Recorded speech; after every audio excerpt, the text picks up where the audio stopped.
Talawanda, it's picked off. He's all up the middle. He's got room. Touchdown. Time, no pressure, going to go to the end zone. Touchdown, Milford Eagles. Johnny Hill over the middle. He's got Mancini Jackson over. Mancini into the end zone.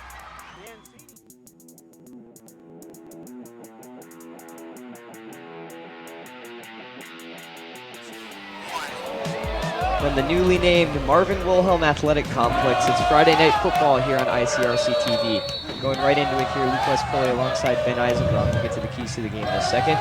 We are underway as the kickoff goes towards the sideline. And it was going to be let go by Talawanda, but decided to go after it there was, I believe, Terrell Wills. So we got a really pass-heavy team in Harrison tonight, Ben, and coming into this game, their quarterback, Connor Kinnett, 12 touchdowns, 2 interceptions. What do you have to say about his play so far? Boy, he has just been off the charts. I mean, 12 touchdowns through 5 games. That is really good for a quarterback at this at this level. So it has just been off the charts of what this kid has done this year. And so for Talawanda, turnovers have been a problem here so far in the early goings of this season, trying to fix that here in this game. Yes, they have been a huge problem, and penalties have also been a problem for the Braves as well. So, ball on about the 5-yard line. It's going to be a rush here to Terrell Wills. He's going to break this one out for a couple of yards until he is mobbed by a group of Harrison defenders. It looks like it's going to be a gain of 6. Will be second down for the Braves. Ball resting on about the 13-yard line. So the ball on the 13-yard line now. After a nice run there by Terrell Wills, and he's been very good for Talawanda this far. He really has. He has really come to he has really put some food on the table for this offense, and he has really been lights out. When he finds a hole, he just takes it. 52 yards last week for Terrell Wills. He goes in motion. It's going to be a play action here. Dropping back his Teeters. Under pressure, he's just going to throw this one away towards the sideline. So it's going to be 3rd down here. Boy, that was a smart play. When you have pressure coming up in your face, just throw the ball away. Because you don't want to risk anything, especially a turnover. Braves getting in the huddle here, looking over towards the sideline.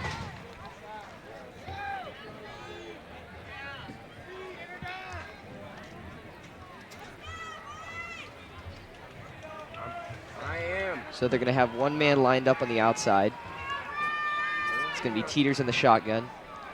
To his right is Wills. He's going to bring the man out wide in motion. It's going to be a double play action and a designed run here for Teeters, and he got nothing on that play. He's going to lose about a yard, and it's going to be 4th down here for the Braves. This has been a play that they have run time after time this year, and it has often not worked, but it has worked, and this time it just didn't work this time around. So it looks like the Braves are going to punt here. Number 4, Evan Keebler, is going to be punting it away here. Kicking has also been an issue for Talawanda. They've had a couple shanks this year. So for Talawanda, you need a really good punt here to pin them back. And it's going to be kicked away, and this is a decent punt as the ball is going to be received here at the 45 about yard line. Tried to make a little move, but couldn't there. That was number 10, Levi Tidwell, the returner, and the running back for Harrison. They're going to get good field position here. It's going to be 1st and 10 with the ball on about the 38-yard line. Boy, this is not where you want to be for a starting defense. When you give an offense like Harrison's, when you give them good field position, they're going to make you pay. So for the Braves defense, they're really going to have to step up here on this opening drive for the Wildcats. Absolutely. We talked about how dangerous their offense is with Connor Kinnett. He's going to be lined up. They're going to have 4 wide receivers on the outside. They're going to bring 1 in motion. It's going to be a play action here. And he's going to decide to run, and he gains a few yards. It's going to be a gain of 4, and it's going to be 2nd and 6 coming up for Harrison. Some pressure came there from Talawanda. There were no open receivers on the near side where they were looking. It's a good play. And a smart play. It's a good play. When you have nothing open, just take off and run. Even if you get no gain or even lose yards, it still is good because you don't risk a turnover. So now one man lined up behind Connor Kinnett. He's going to snap it, and it's going to be a run to him. It's number 32. That is Cam Hearing, their other one, and he's going to break this one out, and it's going to be into the end zone for a Harrison touchdown. Boy. Oh, but there is a flag down, it looks like, at the 20-yard line. It was a really good run towards the outside. He was able to get the corner, but as you mentioned, there's a flag resting on the 20-yard line. It's going to be a holding on Harrison. Boy, that is one thing that will not make a coach happy at all. When you have a big run like that goes all the way for 6 and it gets called back by penalty, that's going to give the coach nightmares. So the ball is going to be resting on the 30-yard line here. It's going to be about 2nd and 2 after the penalty. Once again, Luke Westpoli, great to be with you here on ICRC-TV. So we got Connor Kinnett in the shotgun here. Brave showing blitz, and he's going to run it towards the outside. And they're going to get a couple yards here on the end around. There's another flag coming in. That was Levi Tidwell, their running back and kick returner. There was a flag that was a little bit ahead of the play. This looks like it's going to be holding on the Wildcats again. The ball is going to be spotted here. It's going to be a Harrison penalty here.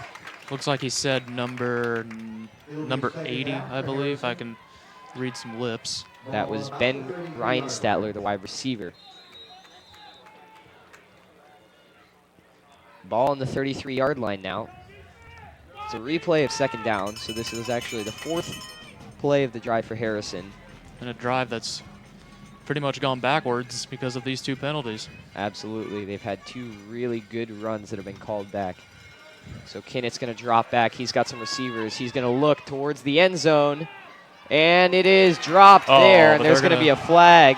Oh, but they're going to get C.J. Young, the junior. It's going to be interference, though. The pass was broken up by Engelhard. There is a flag, however. And I believe this will be pass interference on the defense. So we mentioned in the open, Luke, it's been penalties all season long for the Braves.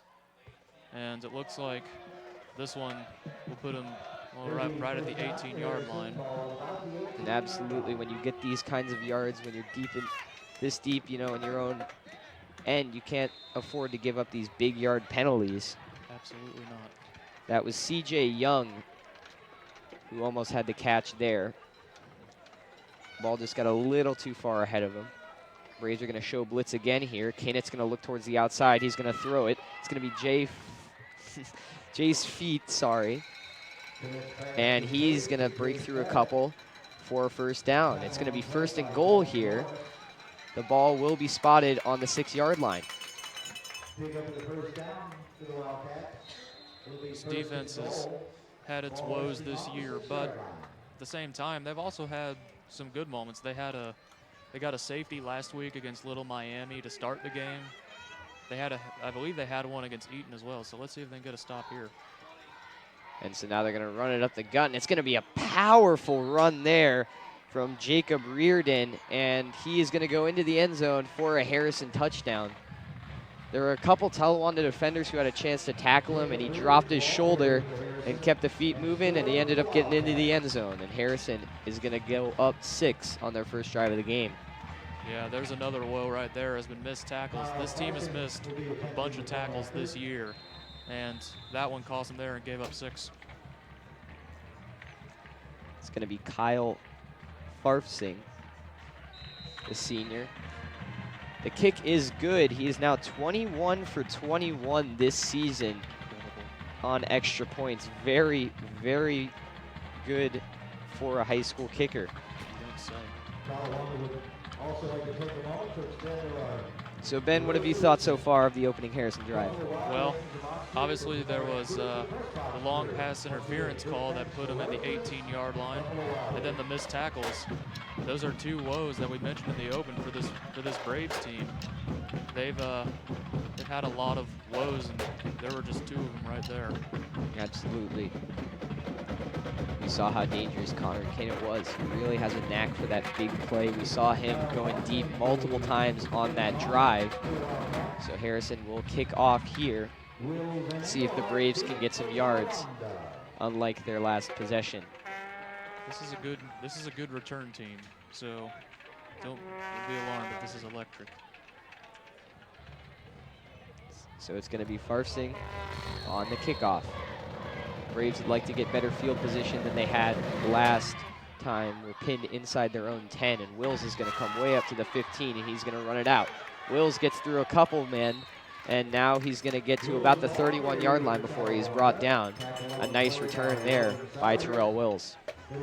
Well, this is the better field position that Bureau Braves then have wished for. So this is a good start. Let's see if Talawanda can take advantage of this good field position. Tyler Teeters looking over at the sideline. Boy, he has done a good job. Since Adam Crank is likely out for the year with an injury, he's done pretty good. He's had his ups and downs, but mostly he's been pretty good as a backup. Definitely. Adam Crank had shoulder surgery earlier this season, will likely be out for the year. Here's a run to Terrell Wills. And we don't often see quarterbacks in high school start for their varsity teams as a sophomore, and that's just what Teeters has done, and I think he's done a very good job in shaking the jitters out and just performing like a high school quarterback. Absolutely. He has really stepped up. He's really gotten the butterflies out of his stomach, and he has really done good. You got to give the guy credit. And you mentioned, you don't often see sophomore quarterbacks play on a varsity team. Keep in mind, I believe Adam Crank did that last year. I believe he was either a freshman or a sophomore himself. So they're going to bring a man in motion here. He's going to come all the way across. It's going to be a toss back to Wills. Wills is going to accelerate ahead, try and get a couple more yards. And he gained a couple, it looks like, and his forward progress was stopped. So that's going to be a gain of 2. These are two very different offenses. We've seen from Harrison, they got a lot of big plays, and Talawanda just likes to ground and pound and just keep moving the ball with these small gains and keep getting first downs. This is really, ever since J.D. Vonderheid has taken over this team, this has really been a ground team. You don't often see this team go to the air a lot. And like you said, for Harrison, this is a team that does go to the air a lot. No one lined up on the outsides. 2 guys in the backfield. He's going to bring Wills up in motion. Now he's going to move to the outside. Harrison communicating, bringing a guy over to him. He's going to throw back to the other side, and it's going to be Kyle Campbell. He's going to accelerate ahead and get down to the 32-yard line of Harrison. Big play there for the Braves. They needed that. There's a screenplay right there. Those work a lot. They also have their ups and downs, does the screenplay, but they work a lot. As you can see here, there's really nobody open on the screen, so it's just a good play. It's just a good play, and like I said, it results in big gain. And if you can see on the left side of your screen, they brought Wills in motion, and it looked like Teeters looked for a 3-second over to him. Got a good block. He was covered, and there were some good blocks. They're going to bring Wills in motion again. They got 5 lined up on the outsides. Over the middle now, wide open, and it was slightly overthrown. The intended receiver there being Brett Reinstadler. Boy, that was just not a good throw by Tyler Teeters. That was offline all night long. It was way over his head. And maybe I'd say this, if Adam Crank had been in there, it might have been a touchdown. Who knows? Apologize, that was Tyler Engelhardt.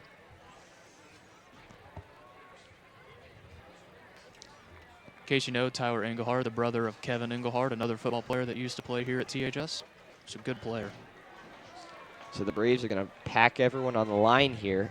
Wills is going to line up directly behind Teeters, and it's going to be a run up the gut to him, and he's going to break this one out for a few more yards. Wills powering ahead, and he's going to pick up the first down and move the chains.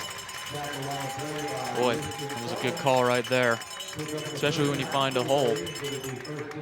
He shot through the hole and a really nice show of power there at the end of the play. See right here, you see right there, that offensive line gets some good blocks, and that just allows him to just go right up the middle. And you'll see at the end of that, kind of leaning into the tackler and moving his legs for a couple more yards. Those are the things that coaches like to see. That is such a sweet move.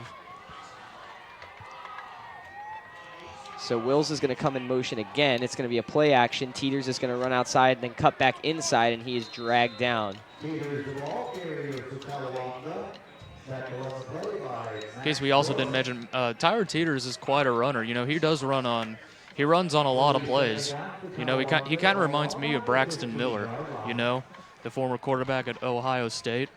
You know, he just ran a lot, and Tyler Teeters kind of reminds me of him. He's fast. He doesn't get the holes, but he is fast. And once he does hit a hole, he runs, and he just keeps running. Absolutely. Teeters ranked ahead of some running backs in the SWAC in terms of rushing yards. They're going to rush this one up the middle, and now it's going to be bouncing it outside. Tyler Prater, and he is going to be shoved way back from where his forward progress took him. He was pushed back beyond the original line of scrimmage, but his forward progress gained him a couple of yards. It's going to be third down here. That was not a bad call. It just didn't work to the benefit of Talawanda. So it wasn't a bad call. It just didn't work this time around. It was a good job by Harrison there to read that. So the Braves still looking at the sideline. 4:23 here remaining in the first quarter. ICRC-TV, Luke Westpoli alongside Ben Eisenbrun. We got SWAC football today. So they're going to bring a man in motion, and Teeters is going to run it up the gut. Now bouncing it outside is Terrell Wills. He may have gained a few yards. He's going to get to about the 10 or 11 yard line. It's going to spot it around the 11 yard line. And it is fourth down. We'll see what the Braves do here. And it looks like they're going to keep the offense on the field. They're going to keep the offense on the field. Braves going to take their chances here and try and tie the game. They don't want 3 points on this possession. Absolutely not, especially after the opening drive on the other end for Harrison. You got to try and get even here. We've seen JD do this quite often. Let's see if it works here. Wills is going to go in motion to the outside. We've seen that a lot here. Teeters is looking for Wills. He can't get it. He's hit as he throws, and it was almost intercepted by a Harrison defender. Well, this time it just didn't work. It was just that looked like a blitz there from Harrison. They really got the pressure on. That caused the throw to the ground and the incomplete pass. Right there, you see right here, the offensive line kind of melted down. Tyler hit as he throws and almost intercepted, hit the ground. Either way, it's a turnover on downs. And Harrison's going to get good field position here at about the 10 or 11 yard line. And it was better, actually. That was Jacob Reardon, the running back for Harrison, who dropped the ball, as with this turnover on downs, they'll be a few yards ahead of where they would have been if he made that interception. And you know what? The best thing about going for it and not get it, especially in your own end, they get bad field position to start it. Now it's going to be a play action, running towards the outside, now coming back inside. Absolutely mobbed by the defensive line of Talawanda. Boy. They tried to open up a hole there, but more Braves came right through. Well, did they ever. That was just read too perfectly. That's a play that most defenses and all levels read this quite well. You see here, there's a hole right there between those two guys, but there is no hole right there, and that just results in a huge loss, and Harrison's way backed up. So it'll be second down and 10 to go here. Braves are going to bring more pressure now. It's thrown and it's caught. A few moves here and getting towards the outside. Another stiff arm, and he's going to gain about 17 yards on the play. That was number 10, Levi Tidwell. Boy, this guy is good as a running back, and he's pretty good as a wide receiver too. And that's quite a way to bounce back after a no-gain run play. Absolutely, and that almost looked like it may have been a sack or even just a short throw for a couple of yards. Indeed. He made a few good moves and was able to get around some Talawanda tacklers. Braves showing blitz here, throwing towards the outside. Now moving upfield, managing to get dragged down by two tacklers. It was Jace Fett. Well, that was a good play on Harrison's part, but it was a bad read on Talawanda's part. The Braves just had a bad time reading that, and that results in the huge gain. Oh, we got a penalty flag here. It looks like this is coming back because of, oh wait, it's, well, they're both on Harrison, so it's coming back. So the Braves defense gets off the hook here. You see Coach Von der Heide signaling to the defense. So it's going to be a replay of a first down. It's going to be 1st and 15 now for the Wildcats. And it's going to be Connor Kinnett, man to his left. He's going to throw back down and trying to power his way, but couldn't get anything on that play.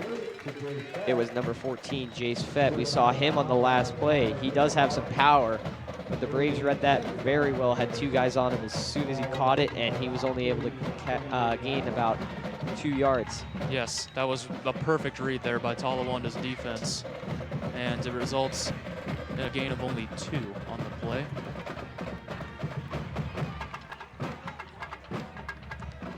Three on the far side, 1 on the near side to the right of Connor Kinnett. There is a running back for Harrison. Kinnett's going to drop back. His receivers are going deep. He's going to throw over the middle, and it is caught there by number 15, CJ Young.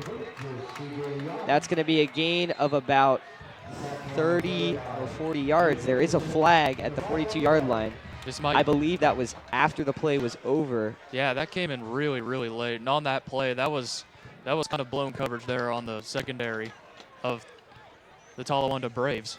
And that results in the huge gain you see here. Look at all the guys up front, just no blocks at all. And then look how wide open he is. Just busted covered by Talawanda's defense here. And see what the flag's all about. They still have not signaled anything for the play. It's going to be a personal foul here on Harrison. Might have been a retaliation. And as we said in the opener, we haven't said this yet, but this is a rivalry, and it goes back quite a ways. And don't be surprised, really, if there's a lot of trash talk or a lot of hard hits, because these 2 teams do not like each other. And they really haven't ever since Von der Heide took over this team. Definitely, this has been a really physical Talawanda team that we've seen with J.D. Von der Heide in as head coach. Braves showing blitz. Kinnett looking towards the outside. Big pressure coming. He's able to escape it. He's going to run for a few yards, and he's able to get past the first down marker, and he's going to move the chains. He came really close to the sideline there, was able to shed a tackler, get back towards the middle, and gained about 4 or 5 yards past the first down marker. It's going to be a gain of about 15. And Talawanda defenders are looking at each other. They do not know what happened on that play. It was just a complete breakdown. We mentioned that this quarterback for Harrison is such a great athlete. Once he busts to the outside, there is no stopping him. 2 to the near side, 1 on the very far side. Kinnett's going to run it up the middle. And there's going to be another flag thrown. This looks like it's going to be holding against the Wildcats. It's going to be a 1-yard gain here. But once again, we've seen some flags on the play. That was number 20, Jacob Reardon, on the run. We'll see what the flag is for, and it is indeed going to be on Harrison.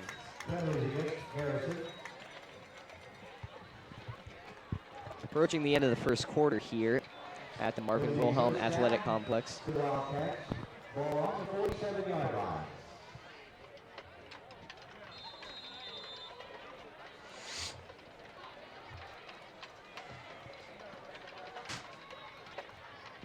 Dropping back here, pressure coming from Talawanda. He's able to get it now to number 14, Jace Fett, and he's going to get past the first down marker. It's going to be a gain of 21 for Jace Fett. And really something we've seen a lot with Harrison on this drive is the yards after the catch have just been a great amount. They have just shredded this Braves defense with yards after catch. And so the first quarter will come to a close here on ICRC-TV. This is Friday Night Football. Right now the score, Wildcats 7 and Braves 0. We'll be back in a moment.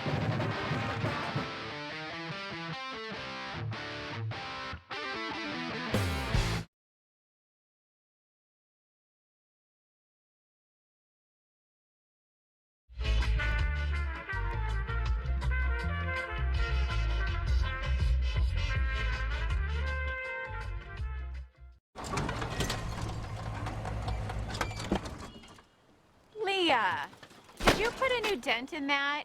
This one? No. Were you texting and driving again? Yes. Hi, Leah. Hi, Dad. Sorry about your bumper.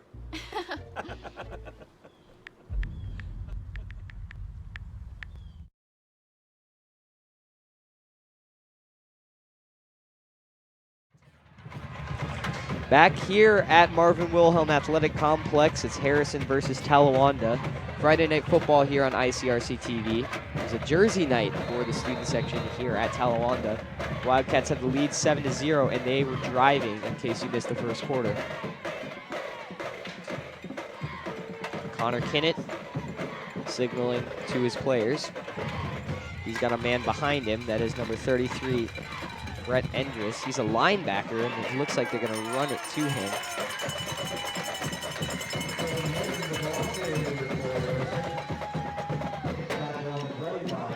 We mentioned earlier that this Talawanda defense has had its woes, but they've had some good moments on the ground, you know, defending the ground game. But this secondary really needs to get it together, as we saw in the first quarter. But this run defense so far tonight has they've really had it. You know, they've had some good plays. Check that, that was Cam Herring on the run. And he's to the left of Connor Kinnett. He's gonna drop back and look towards the corner of the end zone. Wide open there is number 15, CJ Young. A really big miscommunication in Talawanda's secondary there. There was no one within 10 yards of him, and it's gonna be an easy touchdown for the Wildcats. They'll take that one any day. Boy, I don't know how you get that wide open. That was horrible coverage by the Talawanda secondary. And once again, the Braves defenders are just looking at each other. They don't know what the play was. They didn't know how to cover it. And it's an easy, easy touchdown for the Wildcats. And they go up 13-0. Kyle Farfsing on the extra point. Puts it through, and as we've said earlier, he is perfect through extra points this season.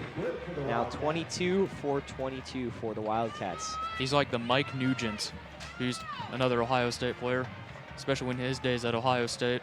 He's like the Mike Nugent college football ways of high school. So anyway, as you see here, there, like you said, there's nobody within 10 yards of him. Look, just nowhere near him. There's just nobody there. Easy, easy, easy touchdown. Terrible read. And the Braves pay for it.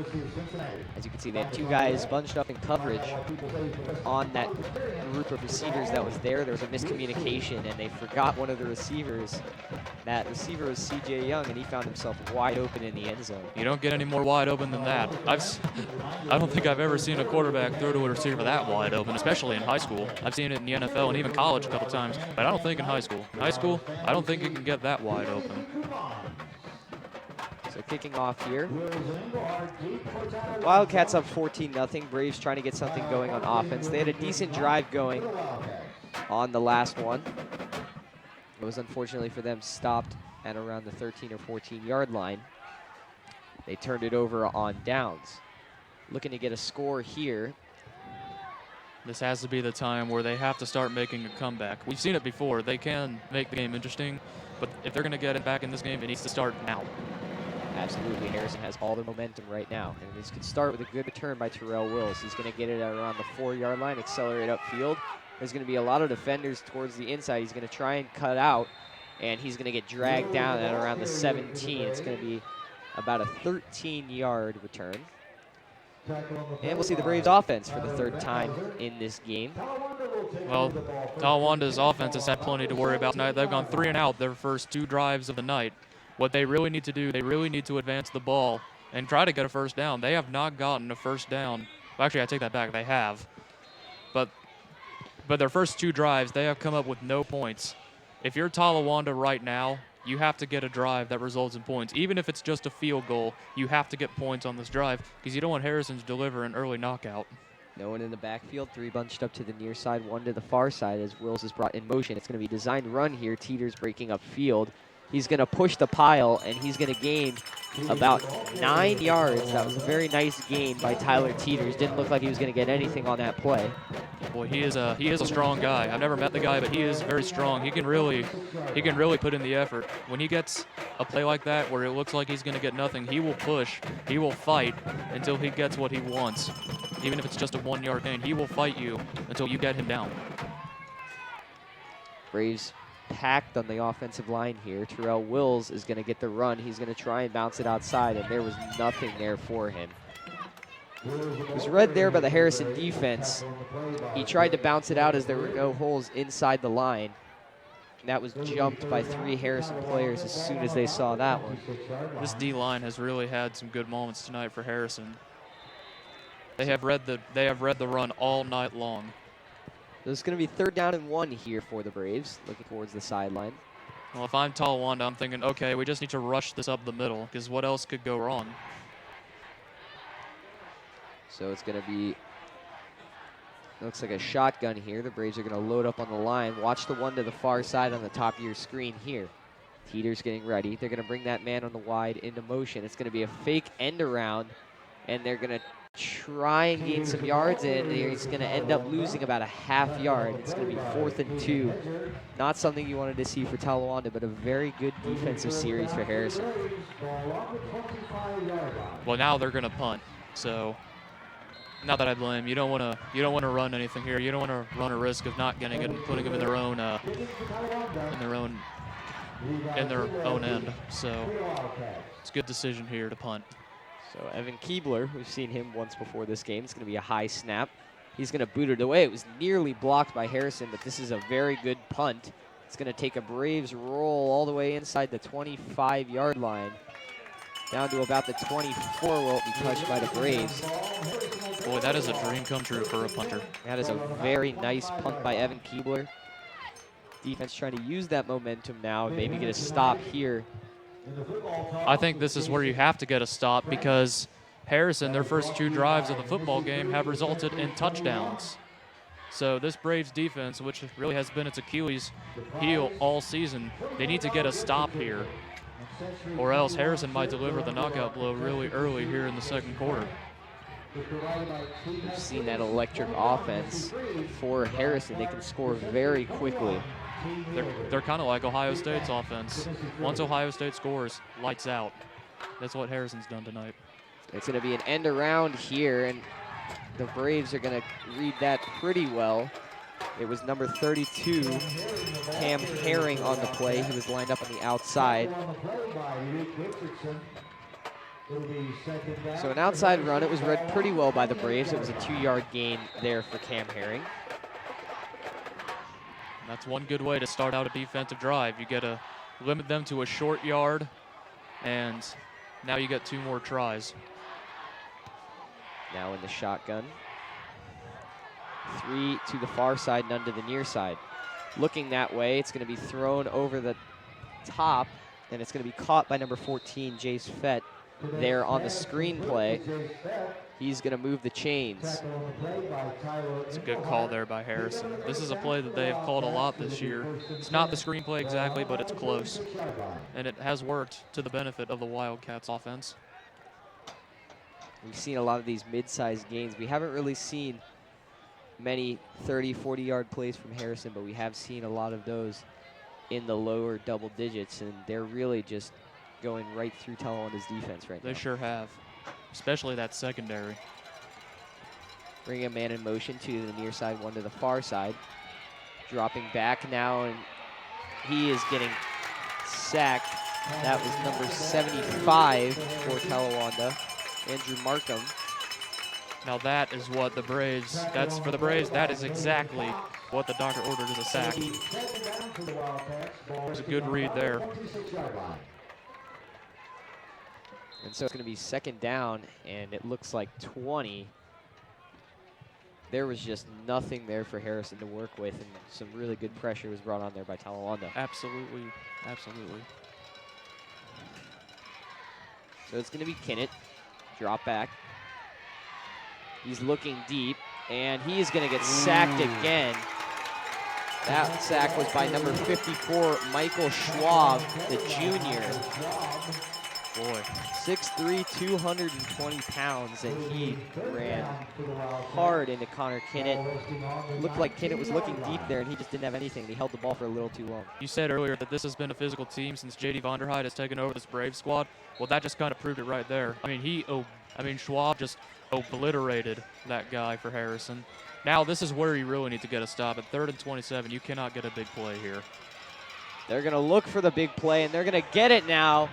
It was a first down, a miscommunication in the Talawanda secondary. They left a man open. Unbelievable. Right before the sticks, and that's really not something you want to see after what you thought was going to be a great drive for your defense. I said just moments before this play happened, you cannot give up a big play here. And because this Talawanda secondary has been so depleted since the department of so many seniors a year ago, it has happened. You see right here, there's just nobody there. And then, yeah, there's just nobody there, and it results in a huge gain all the way to the 49-yard line on 3rd and 27. You don't see that much often. Both players regarding Brett Reinstadler. He was beyond the chains, but it was thrown underneath instead. Big pressure coming, and they're throwing it to the outside, and it's going to be a big gain here, running over a man. That looked like it was number 32, Cam Herring.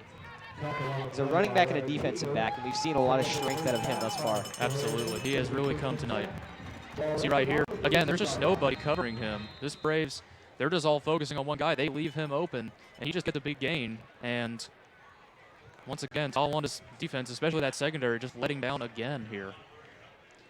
5:24 remaining in the second quarter here. Wildcats up 14-0 and driving once again. Braves had them down to a 3rd and 27 after 2 straight sacks.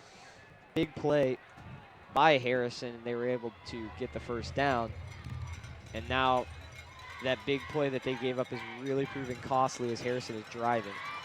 Kinnett's going to run one way and throw the other way. It's number 14, Jace Fett, and he's going to go past everyone all the way into the end zone for another Wildcat touchdown. Boy, I don't think I've ever seen anything like this, Luke. I don't think I've ever seen a defense play this badly in the first half. And with 4:54 remaining. See right here, this is just another breakdown here by the Braves defense.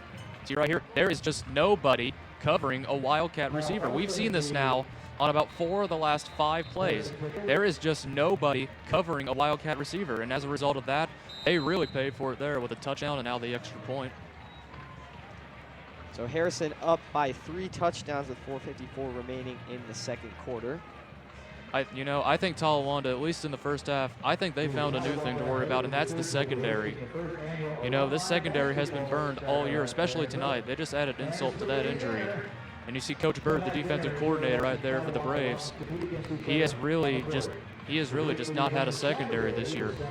And if the Braves, after this year is over, if they're going to continue and get a secondary going into 2019, they're going to have to really work in the offseason to try and get this secondary to step up and make plays. So Harrison will be kicking off here. 4:54 remaining in the second quarter. Now we're about to find out the real physicality of J.D. Vonderheide here. Let's see how tough he plays for the remainder of this 4:54. Let's see how aggressive he goes. If it's 4th down and let's say 20, let's see if he goes for it and tries to be that physical.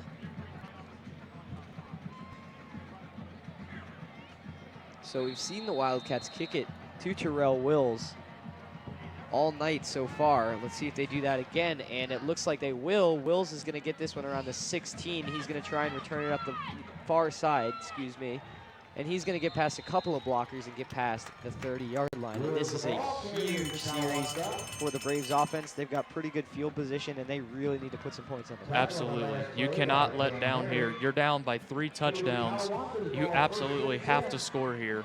And I'm not saying you need to score a field goal. You need a touchdown here. If you just kick a field goal, yeah, it gets you points on the board and it kind of puts you back in the game. But a field goal is not enough. So if you're the Braves, this is touchdown or bust here. 3 to the near side, 2 to the far side. They're going to bring a man in motion here.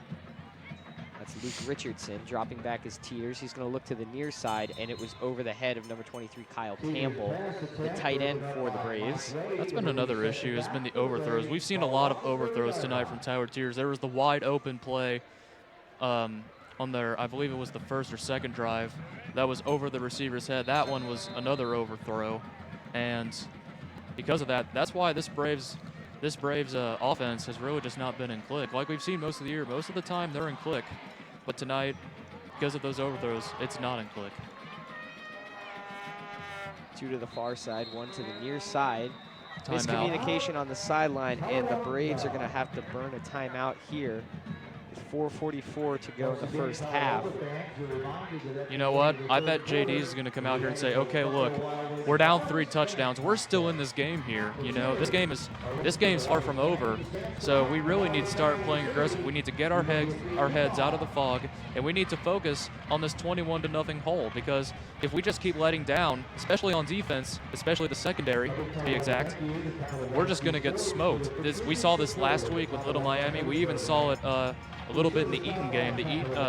When they played the Eagles here just a couple weeks ago, we saw that secondary have some breakdown moments. And if this secondary continues to break down, the Braves are not even going to have a chance, maybe not even to get any points on the board. So if you're J.D. Vonderheide and you're his coaching staff, you got to be saying, okay, look, we need to we need to lick our wounds here.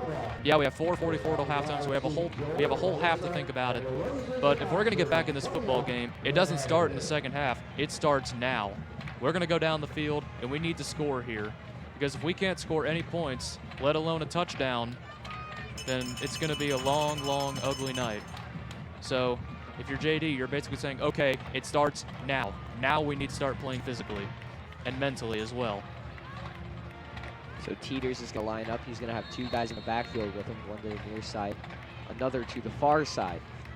A lot of linemen here. Harrison's going to show blitzer on the outside. They're going to bring a man in motion, Tyler Prater. It's going to be a play action. They're going to look for Prater over the middle, and it's caught. And he is dragged down. That is the big play that the Braves wanted right there.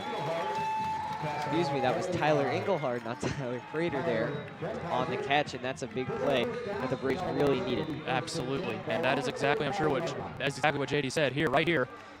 I don't know if this is busted coverage. It's not really busted coverage. It was just a go-get-him ball, and that was a nice catch there by Engelhard. It went off his fingertips. It was almost a snow cone type of catch.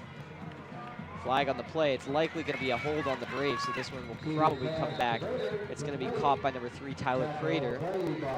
But yeah, it's going to be holding. And this is going to be holding on the Braves, so this play will come back. And you can kind of tell on that big play when they brought Engelhard into motion that they were going to really try and get him over the middle there. This guy has really not played a lot this year. He has sat on the bench for about 80 to 90% of the year, so this is really a good time. You know, you're 2-3, you're 5 games in, you're halfway through your season. This is a good time to start giving him some playing time. So that's why he's out there tonight, likely. We're going to see our first look of Dalton Norris here, the tight end for Talawanda. He's been sitting out as well, and he's normally a starter. And there's going to be a lot of guys on the line here. Wills to the left, and they're going to bring a man in motion. It's going to be a double play action here, and he's going to get nothing on that play. Tyler Teeters wasn't able to get advanced past the line.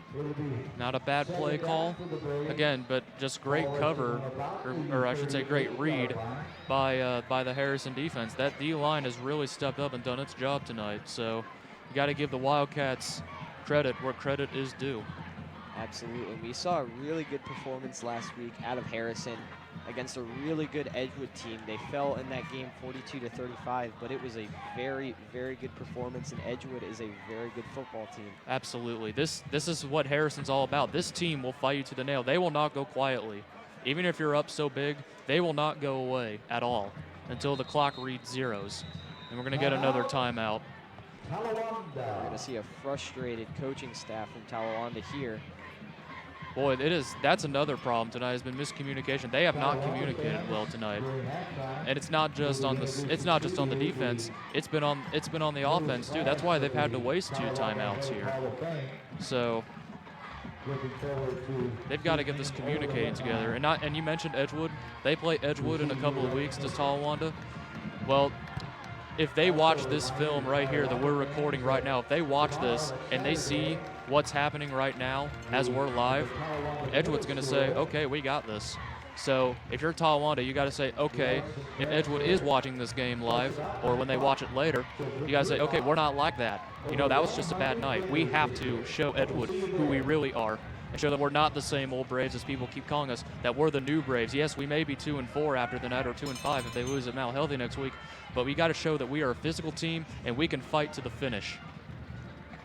So Teeter's going to drop back. He's going to look deep Wide over the open. middle, and wide open is number 23, Kyle Campbell. He's going to get this one in for a touchdown, and that is exactly what Talawanda needed. They're going to put their first points on the board. They're going to do it with a big play, and it's going to be to number 23, Kyle Campbell. That is absolutely what the doctor ordered here, and this was bad coverage by the Harrison defense. Not really what we've seen all. This is not what we've seen all, really any of the year. So right here, just no coverage at all, leaving Kyle Campbell just wide open in the middle of the field. Braves get on the board with a touchdown, 2:49 till halftime with the extra point to count. It's a good throw there by Teeters. And the extra point is knocked through, and it is now a 14-point game with 2:49 to go.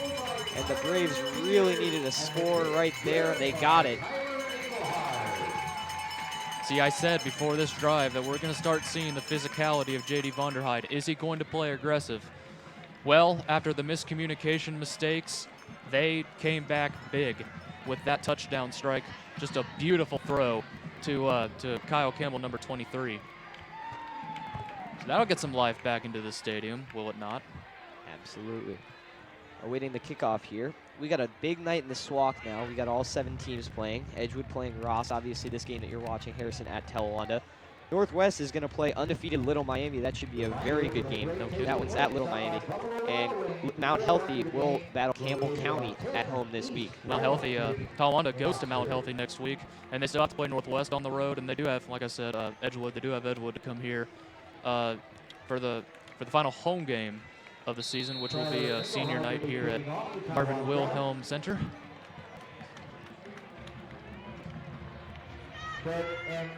So the kickoff here, the first time we're going to see the kick return team for Harrison. And now breaking through, that's number 14, Jace Fett. He's going to get to about the 27-yard line, and we're going to see the Harrison offense again. And the Braves can really get some positive momentum going if they can get a quick stop here. But obviously, with this really good Harrison offense that we've talked about time and time again, it's going to be very tough. Yes, it will be very, very tough. And we saw it on the last drive. You know, 3rd and 27, that's normally impossible to convert, especially in high school. But Harrison somehow managed to pull it out. And since then, the Braves defense has just been torched from there on out. They've gave up 4 of the last 5 plays. They have given up big plays. So if you're the Braves defense, you got to say, okay, it's time to step up, and it's time to just get physical here. So we need to start playing football and not staying in the fog. Gonna look for a deep pass here. Wide a lot open. of time, and there's a guy wide open, but it was thrown too far to the sideline. Blown coverage there by the Braves. There were a couple guys open on that play. Yeah, number 15, C.J. Young, was wide open in the middle of the field, and Kennett just missed him. If you see on the replay, if it comes up, you'll see that number 15 is just wide open, and there's just nobody around him. It may not have gone for a touchdown, but it sure would have gone for big yards. It's just a bit of a misfire there by Connor Kennett, the junior. You don't see that much often from this quarterback. As we mentioned, we got 2 young quarterbacks. We have a junior and a senior, or a junior and a sophomore, excuse me, starting at quarterback, and that's not something we see a lot in varsity football with 2 quarterbacks that are not seniors. A big play over the middle there. A nice strike. It's going to be to number 10, Levi Tidwell, the running back. And I must say, this Harrison, you got to give Harrison some credit. When they don't convert big plays the previous play, they come right back with a big play on the next play. So that just shows you this Wildcats team, they don't really let down on a miscommunication on a big play. And there's going to be a lot of pressure, and he's just going to throw it over the top, and getting some big yardage there is number 32. That's Cam Herring. I think the Braves, on the D-line especially, they really need to take some of that pressure off, because if you put too many guys on the line of scrimmage, that's going to leave open guys, and we've seen that a lot tonight. They've gotten a lot of pressure on, but when you get a lot of pressure on, it's going to leave guys open. You see right here, look at all the guys up front. That just leaves number 14, or excuse me, number 32. That just leaves them open, and it goes for another big play. And we're going to see a nice throw there, Another and it's going to touchdown. come in for a Harrison touchdown.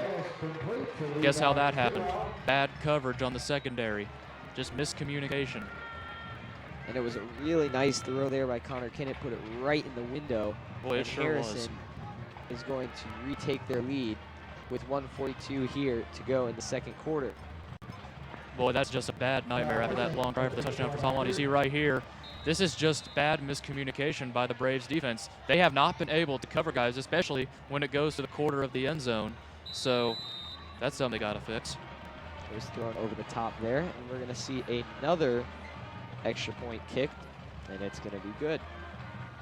Boy, you got to give Harrison some credit. They really bounced back right there after that long play that somewhat depleted their defense and got the Braves on the board. You got to give them credit.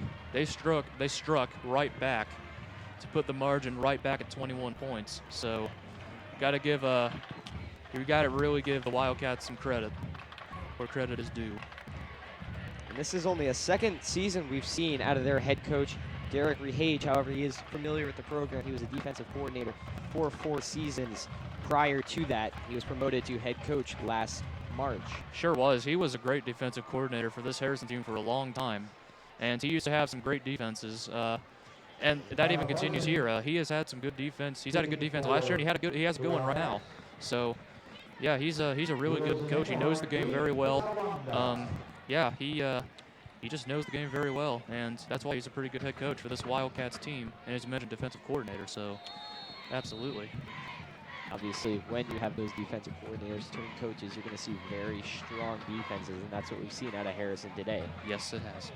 And it's going to be our first kick that we're going to see Oh, boy. to number 8, Terrell Wills. Instead, it will go to Tyler Engelhard. The rest are going to rule this one a touchback. They're going to say the ball was caught in the end zone, and the Braves will start on the 20-yard line. Not sure why he tried to take that out. I'm sure he knew that it was going to be, into the end zone. I'm not sure why he pulled that. Well, actually, I'll tell you why he took that out, because if he had taken a knee, it might have been a safety, which would have been 2 more points for the Wildcats. So, all in all, maybe that's not a bad play, because you don't want to risk a safety by taking a knee by accident. Boy, this Braves team, they really need to get some stuff. They need to get, if you're them, you need to get another drive like the last one, a long touchdown to get back in this thing. So Wills is going to go in motion towards the outside. You know they're going to look for him here along the outside. He's really fast, and there he is, thrown up, and it is intercepted there. Boy, that was a poor throw right there. There is a flag on the play. It was thrown a little bit ahead of Terrell Wills, and then when he turned around, the ball was right in the arms of the Harrison defender. There is a flag around the 30-yard line, but that may have come after the interception. I didn't see it as the play was developing.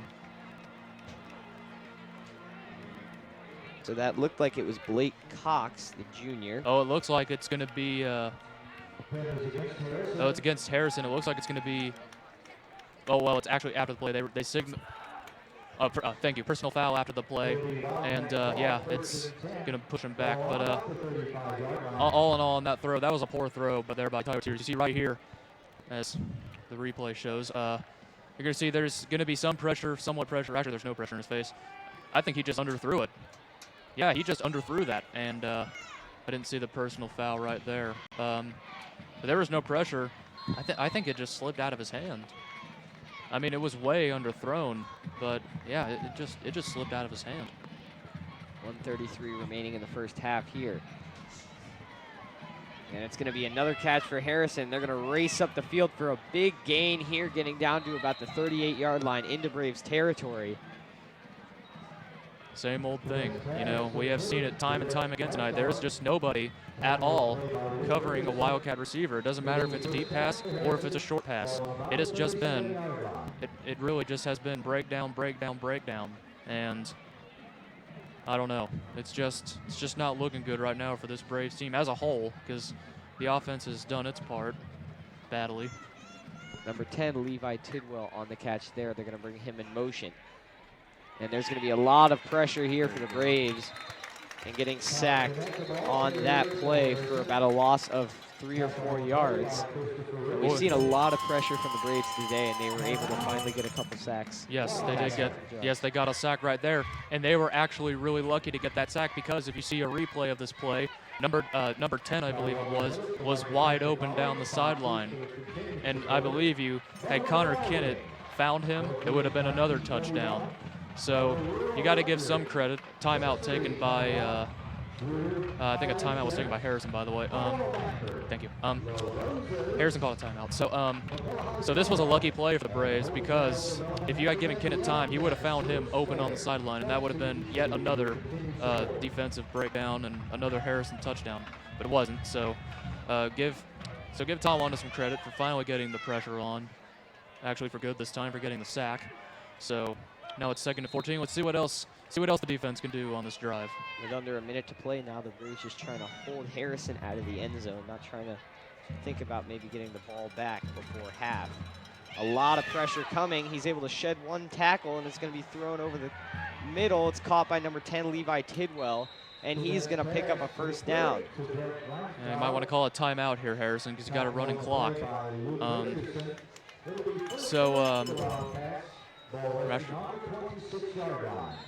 Anyway, that was actually not a bad breakdown. It was just a good spin move. If you watch on the replay, there was a spin move right there. Shedding the tackle there. Trying to look towards about the 10-yard line, towards the outside. That one was thrown into the ground. That was actually a good play right there, because now it stops the clock with 34 seconds to go. And obviously you've seen Harrison on their past couple plays. You know, that last one we saw, it was up the middle, but it did pick up a first down and stop the clock until the ball was spotted. That one they were looking towards the outside, and you're thinking either there, you catch the ball, get out of bounds, and stop the clock, or if you miss it, the clock still stops, and now we see 34 seconds left. So Harrison's doing a very good job. They're not wasting time. They're just getting up there, and they're doing their part. Give them credit. 3 to the near side, 1 to the far side. 1 lined up behind Connor Kinnett. He's going to look to the end zone. More pressure building. Oh, was he beyond? And he's going to throw. It's going to be complete to number 15 as he's dragged out of bounds along the 2-yard line. Number 15, C.J. Young. We've called his name a lot lately on some plays that have come close to scoring or score themselves. And I apologize for that last play. He will not be on the line of scrimmage. But this was just another good play. It looked wide open in the middle of the field. I mean, what's been the rhythm all night? Just blown coverage by the Braves secondary. It happened yet again. And now Harrison's got the ball on the 3-yard line, and actually on the 4-yard line, according to my scoreboard here. And they're looking to tack on some more. Timeout Harrison, by the way. Good idea, because now you can get a decision. But now Harrison, they had actually burned off about 8 seconds on that clock since the play was over before they called their timeout. You got to wonder here if they think that if they score the next couple of plays, they don't want to give Talawanda any time to get the ball back. If you are Harrison right now, if you're trying to score here on this drive, doesn't matter if it's a touchdown or if it's a field goal, you want to take this down to the final play of the half. So that way, if you do score, the Braves have no shot at getting the ball back. And I would imagine, because this is a rivalry and you want to really rub it in a lot, I would imagine, I wouldn't be surprised if Harrison were to go for a touchdown here. I really wouldn't. I wouldn't be shocked if they went for it and didn't get it, because that just shows the physicality of this rivalry, So it's going to be first down. Ball on the 4-yard line, 15 seconds to go here in the first half. It's SWAC football here on ICRC-TV. You do not want to run the ball here, because if you do run the ball here, you have to really sprint and get up there to spike the ball. And they are going to run the ball here up the middle. It doesn't matter. And there is no signal right now. And they're going to rule that it was a fumble. I don't think it's a fumble. I think I apologize. I was looking at the referee on the far side of the field. Yeah, they just marked him down. I don't think there was no fumble. So he was marked down. It's going to be, looks like at the like at the 1 yard line, maybe even inside it. 8 seconds to go. There's the timeout. And we're going to see a timeout by Harrison here with 8 seconds to go. They're going to try and put it in the end zone really quick on the next play. So, yeah. So, I mean, Harrison is in great position right now. If they get this, I mean, this could be the game right here. I mean, if Harrison punches this in, this might be the game right here. So, boy, it is just long faces on that Braves sideline right now. And now with no timeouts left, we may see a quick pass here from Harrison to try and stop the clock in case they don't get into the end zone. Yeah, you cannot run the ball here, because if you run the ball here, that will make a coach furious. If you call the wrong play here and try to run it up the middle and you don't get it and get points, it doesn't really matter what the score is. That will make a coach furious for quite a while, to be honest. So here, yeah, you say you want a quick pass, but the problem with the quick pass is it might go for an interception. We've seen it time and time again. Let's see if it works here. And it looks like they're lined up in that formation. Quick pass. So they got a guy in motion. Got a lot of guys on the line. There's a guy in motion. Now running for it, trying to dive in. And he did not get it. And time is going to expire on the first half. Boy, I'm not sure, Luke. I'm not really sure what Harrison was thinking there. And to be honest, I'm not sure what Connor Kennett was thinking there. You know, if they were to score right there, they could have said, oh, I'll tell you what Connor Kennett should have done. He should have thrown the ball to the ground. You see right here, if he just, look, he's going to run right here. All he has to do there, he just has to throw that to the ground and then get another play. And it looks like he was stopped short on the replay we see right here. But all he has to do, he just throws that to the ground, and Harrison gets another chance. So I'm not sure exactly what Connor Kennett was thinking there. There was good end zone coverage by Talawanda Yeah. in there. So 28-7 your halftime score here on ICRC-TV. It's Friday Night Football. We got some SWAC action. We'll be back after the half.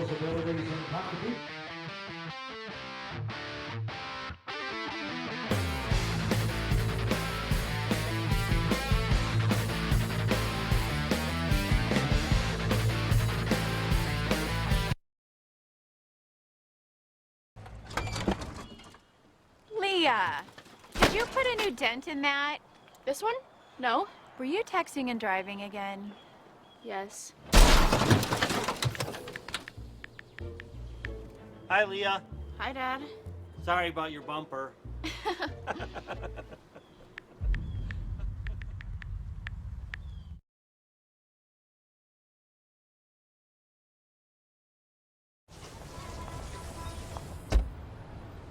Na na na na na, I love you so. I love you, I love you. La la la la, la la la la la la la. We're here. Yay!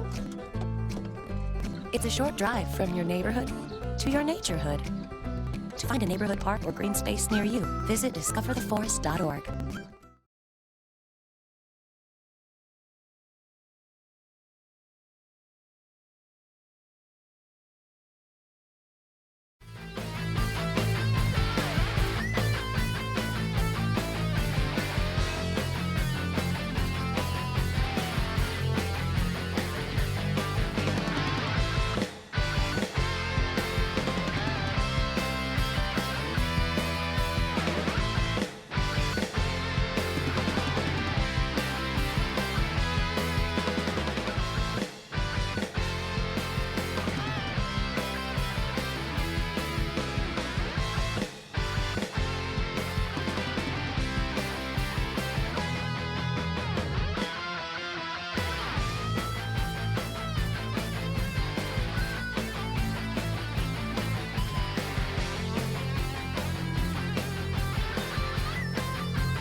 back here at Marvin Wilhelm Athletic Complex here as a SWAC football matchup here on a Friday night closing out the week. It's the Harrison Wildcats on top of the Talawanda Braves 28-7. Braves halftime had some Hall of Fame induction honors before then, and then a band performance, and now we're back. And we got some more football here. So Ben, what do you think of the Wildcat offense's performance in the first half? Oh, it was, well, let me just say, this Harrison Wildcats offense has just been lights out here tonight. You've seen a lot of deep throws, and part of the reason for that has been the Talawanda secondary. The Talawanda secondary has really had its problems tonight. It's obviously given up some big plays. The 3rd and 27 play, for those of you just joining, yes, Harrison converted a 3rd and 27 play, and that was their only 3rd down conversion of the game. So, and it was a big one. So, obviously, that's Harrison's offense. So, and it's just been lights out. And if you're the Braves defense here in the second half, you have to put a stop to that, because if Harrison just keeps rolling and rolling and rolling, it's going to turn into a laugher. I mean, it's really already a laugher, 28-7. But if the Braves defense can't simmer down here in the second half, it's going to be even more of a laugher than it already is. It could have been a laugher, even more of a laugher going into halftime, with Harrison with the ball at the 1, I believe. And then they had the run play that ended the half instead of just throwing to the ground. I'll say it again, he should have thrown the ball to the ground, because then Harrison gets another shot. So this could be 35-7, and even more of a laugher than it is. But as it is, it's 28-7. And yeah, we're ready for the second half. Let's see how this goes. Let's see if Talawanda can get together and maybe come back. They don't quit. We said that all night. This team has no quit in them. They will fight you to the nail. Harrison will receive the second half kickoff here. Tyler Engelhardt getting ready to kick it away from the 40-yard line. Stepping up now, and it's going to be a short kick here. It looks like maybe it's an onside kick. And Talawanda may have recovered that. Looks like they did. Players pointing conflicting ways. It looked like Talawanda may have jumped on top of that. And we don't have a signal yet, and now we do. So Harrison was able to pick that ball up. Yes, Harrison did jump on it, so. Almost caught asleep there for a second. Boy, I do not blame J.D. Vonderheid at all for trying that play. And, you know, I mean, onside kicks to open the half is good. You see right here the kick. It's a decent kick. I mean, it goes right to the ground. It does go 10 yards. It's not a penalty. It definitely goes 10 yards. And it looks like Talawanda on that play initially does cover it up, but then it looks like it's fumbled. And then the Wildcats are able to jump on it and get great field position again. So we're going to see our first look of the Harrison Wildcats offense here in the second half. We're going to go over the middle, and that was just a misfire there by Connor Kinnan. He was electric in the first half. Absolutely, he was. And I'll give you his stats right here real quickly. 17 out of 20, 343 yards, 3 touchdowns, no picks, and his longest pass of the night is 37, which was on the 3rd and 27 play. So this guy has been lights out. So you got to give this guy some credit. He has really come to play tonight. He and his whole team have, really. So it's going to be on the outside run now, breaking up the field.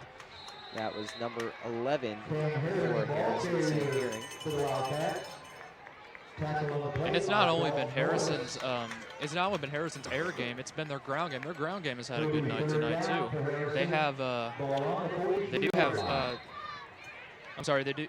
They only have 35 rush yards, but they've gotten some big chunks. You know, they've rushed 14 times for 35 yards, so they've gotten some chunks out of here. So, yeah. Looking back, it's going to be a throw underneath here and making a move now and able to get a first down. He is hit hard. That looked like it was Greg Reinstadler for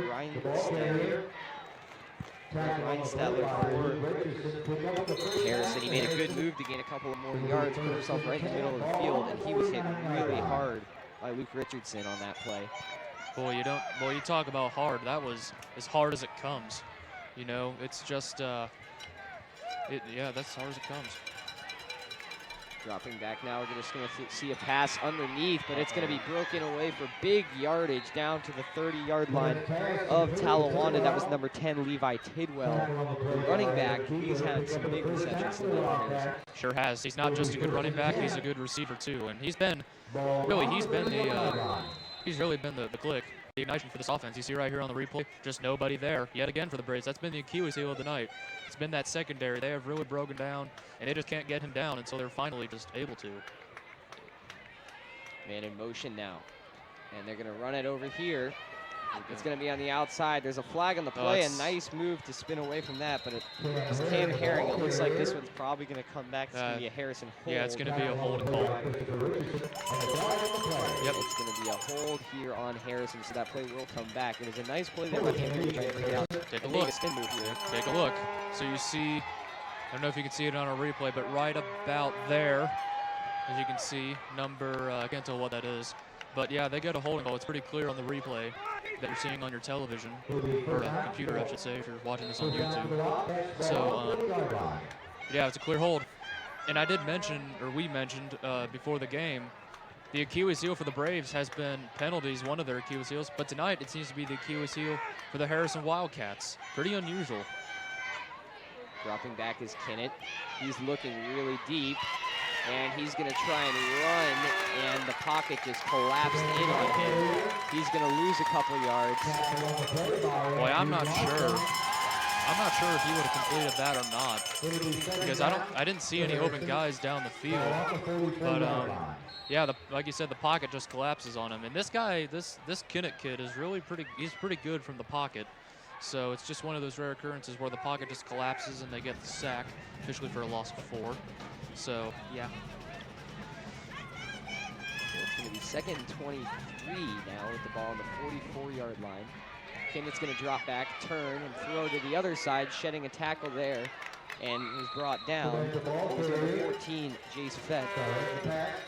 This screen pass has really worked tonight for the Wildcats, hasn't it? I mean, it's really just, it's been a play that they call most of the year. This is not really a deep throwing team. They usually just throw out in the flat, kind of like Ohio State used to do under J.T. Barrett when he was the quarterback there. So it's kind of like a J.T. Barrett-led offense. You know, they're not really a deep throw. It's just out in the flat. But once in a while, if they get a guy open down the field, they will throw deep. So Kennett is going to be here. He's got a running back to his right. Kennett's going to look over the middle, and it's a strike thrown there to number 15, C.J. Young, still on his feet, and he is wrestled down by the Braves defense there.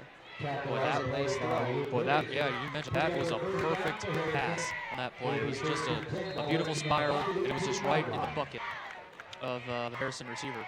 See right here, there's no blown coverage here, but it is just a perfect strike, just right into the grill of C.J. Young, number 15 of the Harrison Wildcats. So, perfect throw. Braves showing blitz here, and it's going to be a run play to number 20 as he is brought down. Number 20 being Jacob Reardon. Reardon had the opening touchdown in this game for Harrison.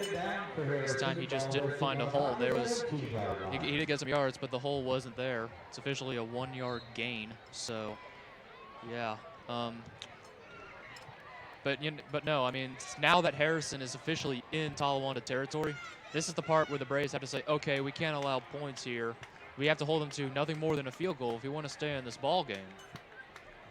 So Kennett's going to drop back. He's going to look over the middle, throwing, and it was a catch. And a wonderful catch made by Levi Tidwell with one hand. Unbelievable. Wow, that was a very, very good catch there.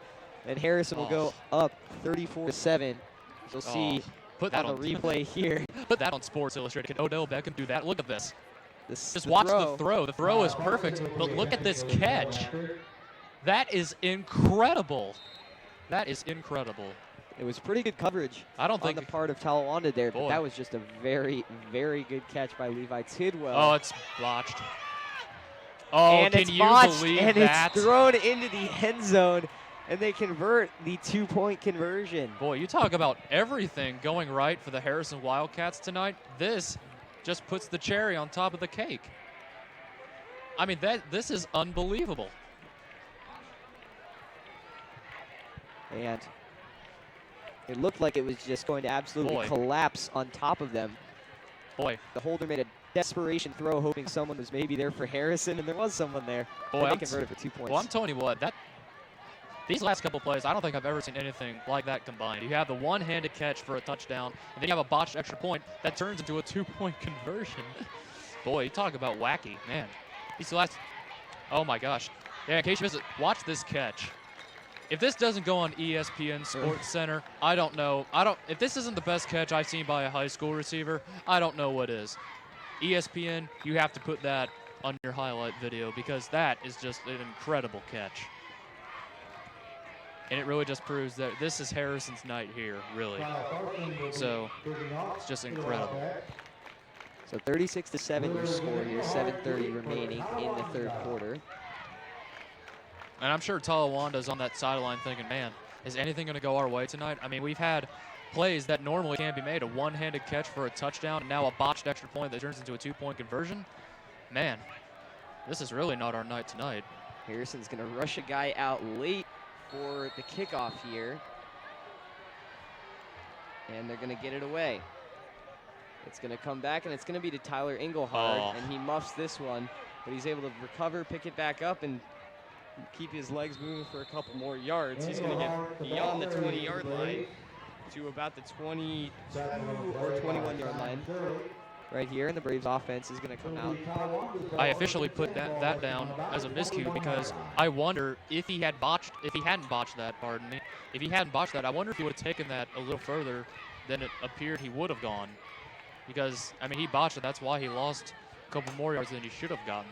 So that's officially another miscue right there. But for the lucky part, for the Braves part, it's not a turnover. It's just a miscue. So I don't know. If you're Talawanda, now you desperately need offense. So Teeters in the backfield. There's one to the far side. The Braves have loaded the offensive line. They're going to bring a man in motion. And they're going to run it to Wills up the middle. Wills is going to keep the feet moving, and he's going to get a nice gain there. He's going to find a hole, and it's going to be a 10-yard gain and a big, big first down on the opening play for the Talawanda offense. This is really what they need to do. They really need to start busting it up here because we saw in the first half, besides from the touchdown throw that Tyler Teeters threw to Kyle Campbell, we have not really seen much of this offense tonight. So if you're Talawanda, if you want to get back in this football game, you're going to have to start grinding here. You're going to have to really start making plays, or else this game could get out of hand. Even though it's 36-7, it already pretty much is out of hand. So now it's going to be another run to Wills, and this time it is not going to work. Well read there by Harrison, and he's going to be brought down by Daniel Larkins, and it's going to be a 2-yard loss. It'll be second down and 12 for the Braves. Boy, this defense is going to play tonight. Look, see, there's just nothing there, and it's just perfectly read by this Harrison defense. And second down and 13. What's the offense for this THS team gonna? Where are they gonna dial up here? They can dial up a deep throw. They got three guys over here. And it's Teeters, 3 to the near side, 2 to the far side. They're going to snap it. They're going to go really deep, and it's going to be up to Campbell, and he just couldn't make the play. It was an okay throw by Teeters, and it was pretty good coverage on the part of Harrison. And Campbell just couldn't come down with the ball. That was a good throw by Tyler Teeters, but it was just bad communication there by Kyle Campbell. He just didn't see the ball come in his direction until about 2 or 3 seconds before it went near him. So that's why it's incomplete, and now it's 3rd and 13. Looks like Talawanda's going to go with the same play because like again, they got 3 guys on the far side. They're going to go there. Yep, that's where Tyler's pointing. They're going to line up in the same formation. They're going to bring a man in motion, and now they're going to look to the near side. Now they're going to throw far side over the head of number 3 Tyler Prater. He was underneath. It looked like if he would have caught that ball, he probably would have been brought down for only a 3 or 4 yard gain anyway. And it's going to be 4th down for Talawanda, and they're going to have to punt here. That was just another poor throw by Tyler Teeters. This is another overthrown ball. But it just hasn't been a good night throwing for Tyler Teeters. It's just been overthrow, overthrow, overthrow. And it just hasn't been Talawanda's night. It's just been miscue after miscue. Watch out. Barely gets the punt away there, and it's a really high one to the 35. No fair catch made. Getting out of bounds there. It was Tidwell. Boy, that was almost walked. There were 2 Harrison players that had gotten around, and they both came in on either side of Evan Keebler. They just couldn't get their hands on the ball. I wonder if that may have been partially deflected because that ball was really, really, really high in the air. I wonder if one of those Harrison players, I wonder if they got a hand on it, maybe even a fingernail. So, yeah, that thing was really, really, really high in the air. And even with the struggles that we've seen from Talawanda, Look out. Even in terms of the kicking, Watch out. it's been very good. Running up now for a gain of about 20 yards. It was Cam Herring. We've seen a lot of those 10 to 15-yard carries from him. We see another one of those here. Boy, It's going to be another first down for Harrison. see right here. This is almost breakaway right here. You see, there's just a hole right there. Shred tackle, and then this shoestring tackle here is going to save the touchdown. So for Talawanda, that's kind of lucky because it was almost another breakaway flag down. Running up the gut, trying to jump over some people here. Brought down there. It looks like this is going to be a flag. Yep, they're pointing in Harrison's direction. It was Jacob Reardon. There was a flag prior to Reardon reaching the line of scrimmage. This might be, oh, there's a Talonada player down on the field. Looks like that might be Dalton Norris.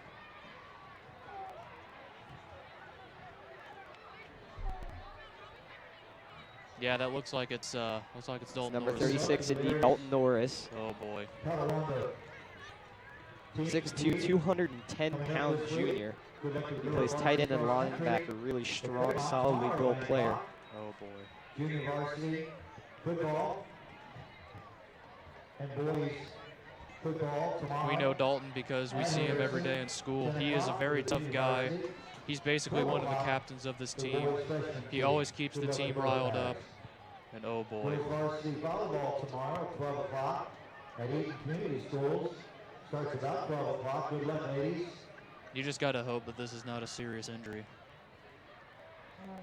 Coach Vonderheide talking to the Talawanda Braves on the near sideline as the trainers are still attending to Dalton Norris.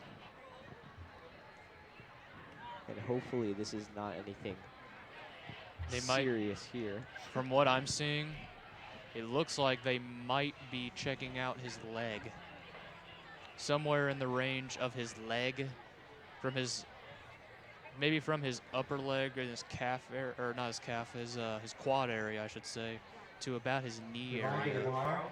Because I can see most of the trainers, including Trainer Daniels, who is a great trainer here at Talawanda High School, looks like they're looking at his lower knee area, and that's not usually good. You just got to hope that this is just a, just a little tweak, in the knee. You got to hope it's nothing serious to the point of an ACL tear.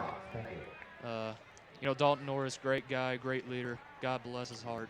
You got to hope that he's all right. Good luck Monday to the girls' freshman volleyball versus Peyton. That's at home. That'll start about 4:30. We do have medical staff present at the stadium in case this injury is anything serious. Obviously, we hope that is not the case. All right, here we go. Norris is on his feet. It looks like he's walking gingerly off the field. Looks like he's able to get up on his own. Again, you just got to hope that it's a tweak. Walking on his own power, that is a good sign for Yes. everyone here in the stadium here. Yep. Tony, I mean, I love football, but these injuries, man, they can really, really be scary. So it's a good thing that Dalton was able to get up and walk off the field on his own. Though Trainer Daniels and one of his assistants is in the area just in case something bad were to happen, which it doesn't. So you just got to hope for Mr. Norris. His family does work here for football games. Denver, his dad. He's a great guy. So we're going to see a pass outside here for the Wildcats, breaking up for a huge gain is Levi Tidwell. Touchdown. He's going to take this one to the house. It is a huge gain. 60 yards there for Levi Tidwell, and it's a touchdown for the Harrison Wildcats. Boy. Now you're really looking at yourself, because this is just absolutely unbelievably wide open. I mean, I've watched football for years. I don't know if I've ever seen receivers get this wide open many, many times. This is like, what, the 15th time that we've seen an open receiver for Harrison, and Talawanda defenders just haven't been able to get him down. Look how wide open he is. I mean, there is nobody within 10 yards of him. Once he is past the first defender that even has a chance to tackle him, there's just nobody there to give him a chance. Extra point was good, by the way. It's 43-7. But it is just unbelievable that this Talawanda defense, which normally isn't bad, but can be from time to time, it is unbelievable that this defense is breaking down time and time again. I mean, it's just unbelievable, you know. Ladies and gentlemen, this game will now be played with a running clock. And also, yes, due to the rules here in high school league, if you have a 32 or higher point lead, the clock will run except for timeouts, not incompletions, timeouts, turnovers. I should say change of possession, so that would include turnover, and something else. Injuries. Thank you very much. Injuries. So. But other than that, now the clock's going to run for the rest of this game unless the game gets closer. So, yeah. So we're going to see Harrison, the kickoff team. We've seen them a lot tonight. Sure Wilson have. in the hard deep for Talawanda. Kyle Farsing kicking. In case you're just joining us, it's been a really good performance from the Edgewood offense. They put up 43 points so far, as you can see on your screen.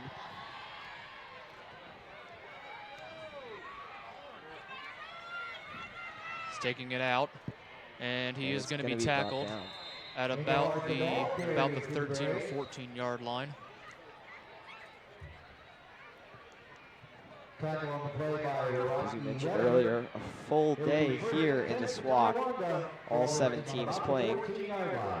Currently, Ross is leading Edgewood 10-6. This would be a huge win for the Ross Rams if they could finish that one. You don't say. We've seen Ross because they play in the SWAC. They're not usually really good in football, but my gosh, they have a 10-6 lead over Edgewood, who these Braves here will play in a couple weeks. Man, if they were to lose, if Edgewood were to lose to Northwest, or I should say Ross, excuse me, that would really be big. Now Wills is going to break this one to the outside. He's going to try and get the corner, and he does, and Wills breaks this one out for a nice gain. It's going to get passed to about the 35-yard line. They're going to move the chains here, and that's a good play for the Braves. Sure is. They've had, even though this is a blowout, they've had some good moments. You see right, thank you. So right here, it's a nice cut to the outside, and Harrison just didn't read that well. And yeah, first down Braves, and they're on the move, trying to get back in this route. And as we mentioned earlier, the clock is now running, even though he went out of bounds. So it's going to be Teeters in the backfield now. He's got no one there with him. Oh, boy. And there's a flag on the play, and it was lucky because there was a botched snap there. Boy. And it's going to be a false start here on the offense. Surprisingly, with all the penalties we've seen today, this is the first false start that we've seen on either team. I am really surprised by that. You know, we have not seen a false start all night long. We haven't seen an offsides all night long. We've seen a couple personal fouls. We have seen a pass interference on the defense. And, yeah, that's our first false start of the night, folks. It's been if you take away all the penalties that we've seen in this game, it's kind of been a penalty-less night. That's even a word. Trying to run to the outside is Teeters. He's going to go backwards, and he's going to take a huge loss here. And at first and 15 with that penalty, now losing even more yardage, they're going to have a lot to gain. It's going to be second down and 20 now. In other news in the SWAC, Little Miami is pretty handily taking care of Northwest 28-6 in the third quarter. To be honest, that's not really surprising. But as we mentioned earlier, the big story of the night in the SWAC so far is Ross on top of Edgewood 10-6. There are less than 7 minutes to go in that game, and we'll see if Edgewood can pull it out in the end. Boy, that would really, really anger Edgewood for the next game.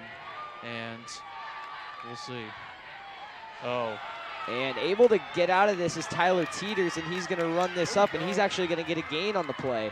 Going out of bounds was Teeters, and there's something that the Braves like to see, turning nothing into something. Teeters looked like he was going to get sacked for a big loss there, was able to shed a tackle and move ahead and get a couple yards and make it a more manageable third. That was a quick that was a quick turnaround. I should say that more properly. That was a quick turnaround right there. It's officially a 9-yard game, but yeah, like you said, it looked like it was going to be a 6 or 7 yard loss. So that was a good idea there, or it was a good play to, like you said, it's actually something out of nothing. And you see right here, it looks like he's going to be sacked, and then he just takes off until Harrison players just surround him, and now it's 3rd down and 11, more manageable than 3rd and possibly 25. Teeters looking, he's going to throw, and he just overthrew Tyler Engelhard.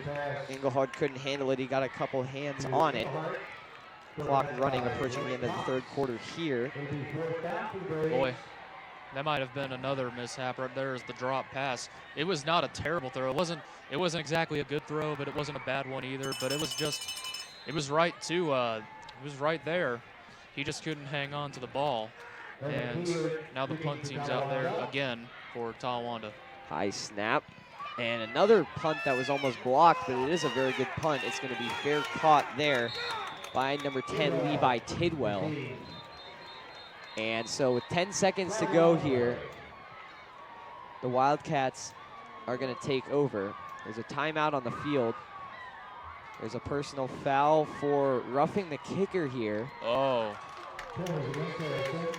Wow. And so this may be a first down. Well, that is going to be a first down, because if it's a 15-yard penalty, then it is a first down. And it is a first. This will result in a first down for the Wow. Braves. Wow. And I did not see big that. turn of events there. So now the Braves with another chance now, and they've got really good field position here on the 35-yard line. Well, that's a break that the Braves kind of needed here. You know, as you see Coach Bird there on the sideline for the Braves. So that's a big break right there. So now it gives his defense a little rest here. So that's kind of to Talawanda's advantage. We end the third quarter here. 43-7, the Harrison Wildcats are on top of the Talawanda Braves. As you can see here coming up on your screen, this game will be replayed on Spectrum and Cincinnati Bell. You can see the times here.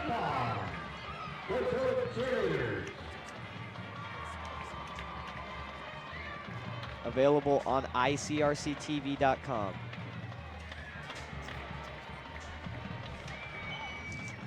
Yes, it's on YouTube, I think.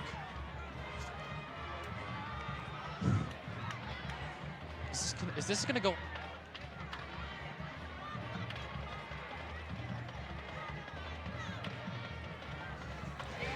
And we're back here. We're going to begin the third quarter. And the Harrison Wildcats on top of the Talawanda Braves, 43-7 here on this Hall of Fame night for the Talawanda Braves here at Marvin Wilhelm Athletic Complex. The field was dedicated before the game. You know, my grandfather used to play for Marvin Wilhelm, and he loved the guy. You know, he was a good coach. Talawanda had some great football teams with Marvin. God rest his soul. He was a great coach. I believe, if mine serves correctly, he was the first Talawanda Hall of Fame inductee. He was a great coach. It's a good thing that they named his field after him. Well loved by everyone in the Oxford and Talawanda community. It's going to be a run for Terrell Wills here. He's going to break this one out after he bounced it out to the outside. And it's going to be about an 8-yard gain. It'll be about 2nd and 2. In case you're just joining us, this drive was extended after a roughing the kicker penalty on a 4th and 11. Gave the Braves the ball back and a chance to recover here. Well, one thing that Harrison's going to have to recover from after this game is over, they're going to have to control the penalties. Because, you know, if they keep committing penalties in these late games, it might affect their playoff chance. To run here by 8, and 8's going to get a big hole, and he's going to get to about the 33-yard line. That's Terrell Wills. We've seen a lot of him tonight for Talawanda, and he's really been a big spark that we've seen from them. He's had a pretty good game thus far. He sure has, and he has really put some food on the table for this offense. He has really been a shredder of this defenses here as of late. And in case you're wondering, Ross is leading Edgewood 10-6. There are 4 minutes left in the game. Edgewood has the ball, and they are driving. However, they are in Ross territory. So we'll see how that game turns out. Running towards the outside here, it's Tyler Prater. He's going to get a nice gain. Tyler Prater's going to cut back to the inside and into the end zone for a Talawanda touchdown. That's a great play right there. A bunch of broken tackles. And that's really a rare miscue we've seen from the Wildcats defense. They missed a few tackles on that play. However, it was a good read there to cut back inside and avoid a couple tackles by Tyler Prater. Yes, they put 6 points on the board. Yes, it does. And that's a play that they wanted right there to try and make this a less ugly game. Looks like they're going to go for 2 here, Luke. And yes, they will. At this point, they'll take any points. Indeed, they will. So we'll see what they draw up here. Looks like it's going to be a throw because once again, he's got 3 guys to the far side. Looks like he's pointing in that direction. Harrison showing blitz now. Nope. And Teeters is just going to run it. Depends There on the was spot. hard contact at the goal line, and they're going to say that the ball broke the plane. It is a conversion, so the Braves will get 2 points. They'll cut the lead now to 28. It'll be 43-15. As you can see, the touchdown here. Yes, right there, just a perfect hole. He says, let me get away from you. Oh, you're not going to catch me? Catch me if you can. I'm in the end zone. Touchdown. My team is back in it. And really nice play there. He showed a lot of speed, showed a lot of moves there, and the ability to shed off some tackles. 10-19 to go. Since the lead has been reduced to 28 points, we will no longer be playing under running clock. In case you want an update on Dalton Norris, he is up. He does have his helmet on. Looks like he might be still a little gimpy. I did see him run up and down a little bit, trying to exercise what I think is a knee. Looks like he's going to come back in the game, hopefully for his sake at some point. I don't know, Luke. What do you think? They're going to go on sides here? You're gonna kick it deep? What do you think? What do you do here? And at this point, I think I'd kick an onside kick, and it looks like Talawanda is going to do that. At least Harrison is lining up that way. They're lining up that way. You see if the onside kick, it looks like it's going to go over there to the right. Top of your screen here, watch around the 50-yard line. Here comes Engelhard. He is going to kick it there, and he's going to jump on top of it, and they might have jumped on top of that one. They got it. Their second onside kick of the game, and this time they do recover. Wow. So with 10:16 to go, the Braves will get the ball back, and they will have a chance to cut this down to a 3-score game with 10:16 to go. I don't think I've seen an onside kick go that easy. Because usually when you see onside kicks, especially at a higher level, they're usually up in the air for like 20 seconds. This one is just a perfect grounder. You see right here, just look. You see right here, just an absolutely perfect kick, and it just goes right to, Brett, I should say, Reinstatler of the Braves. And the Braves, well, they got a chance. There's still a long way to go in this game. Let's see if they can do something. Try and make it interesting.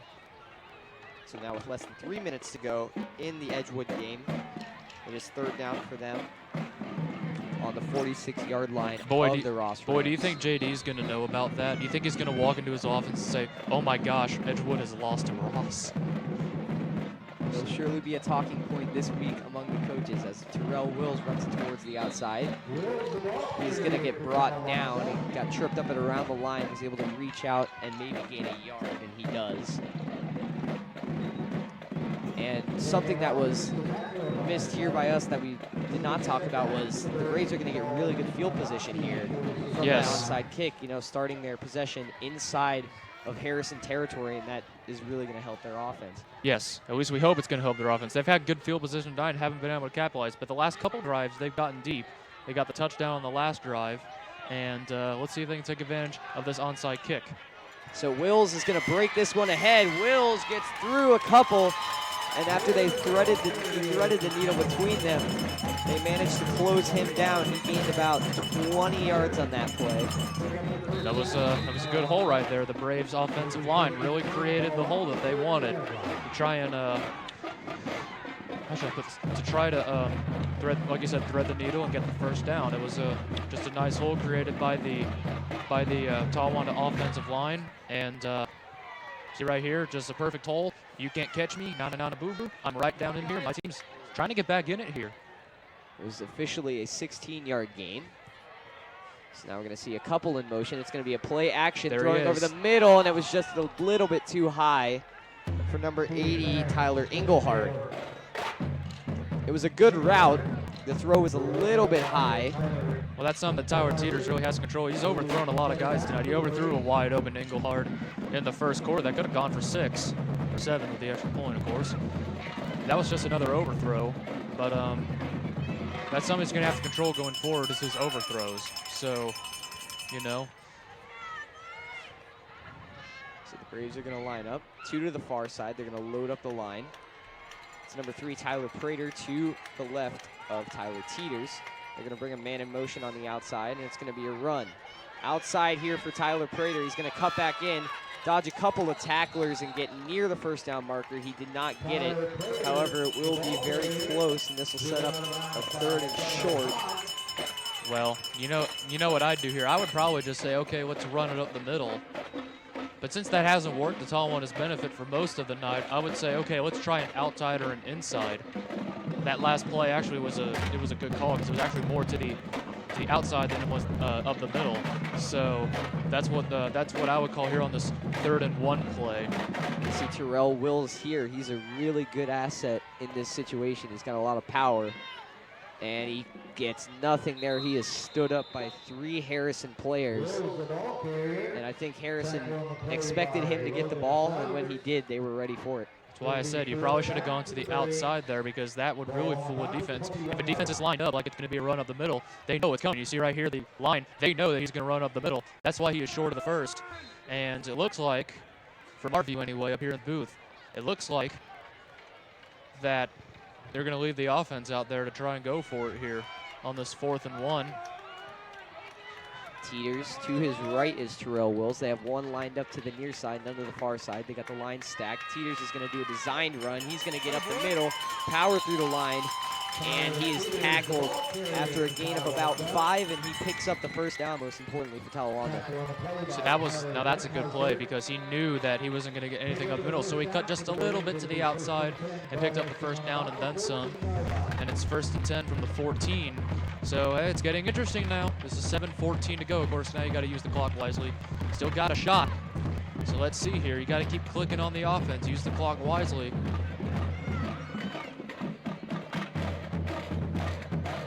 It's a run up the middle by 8, and he is escaping to the outside. And can he get into the end zone?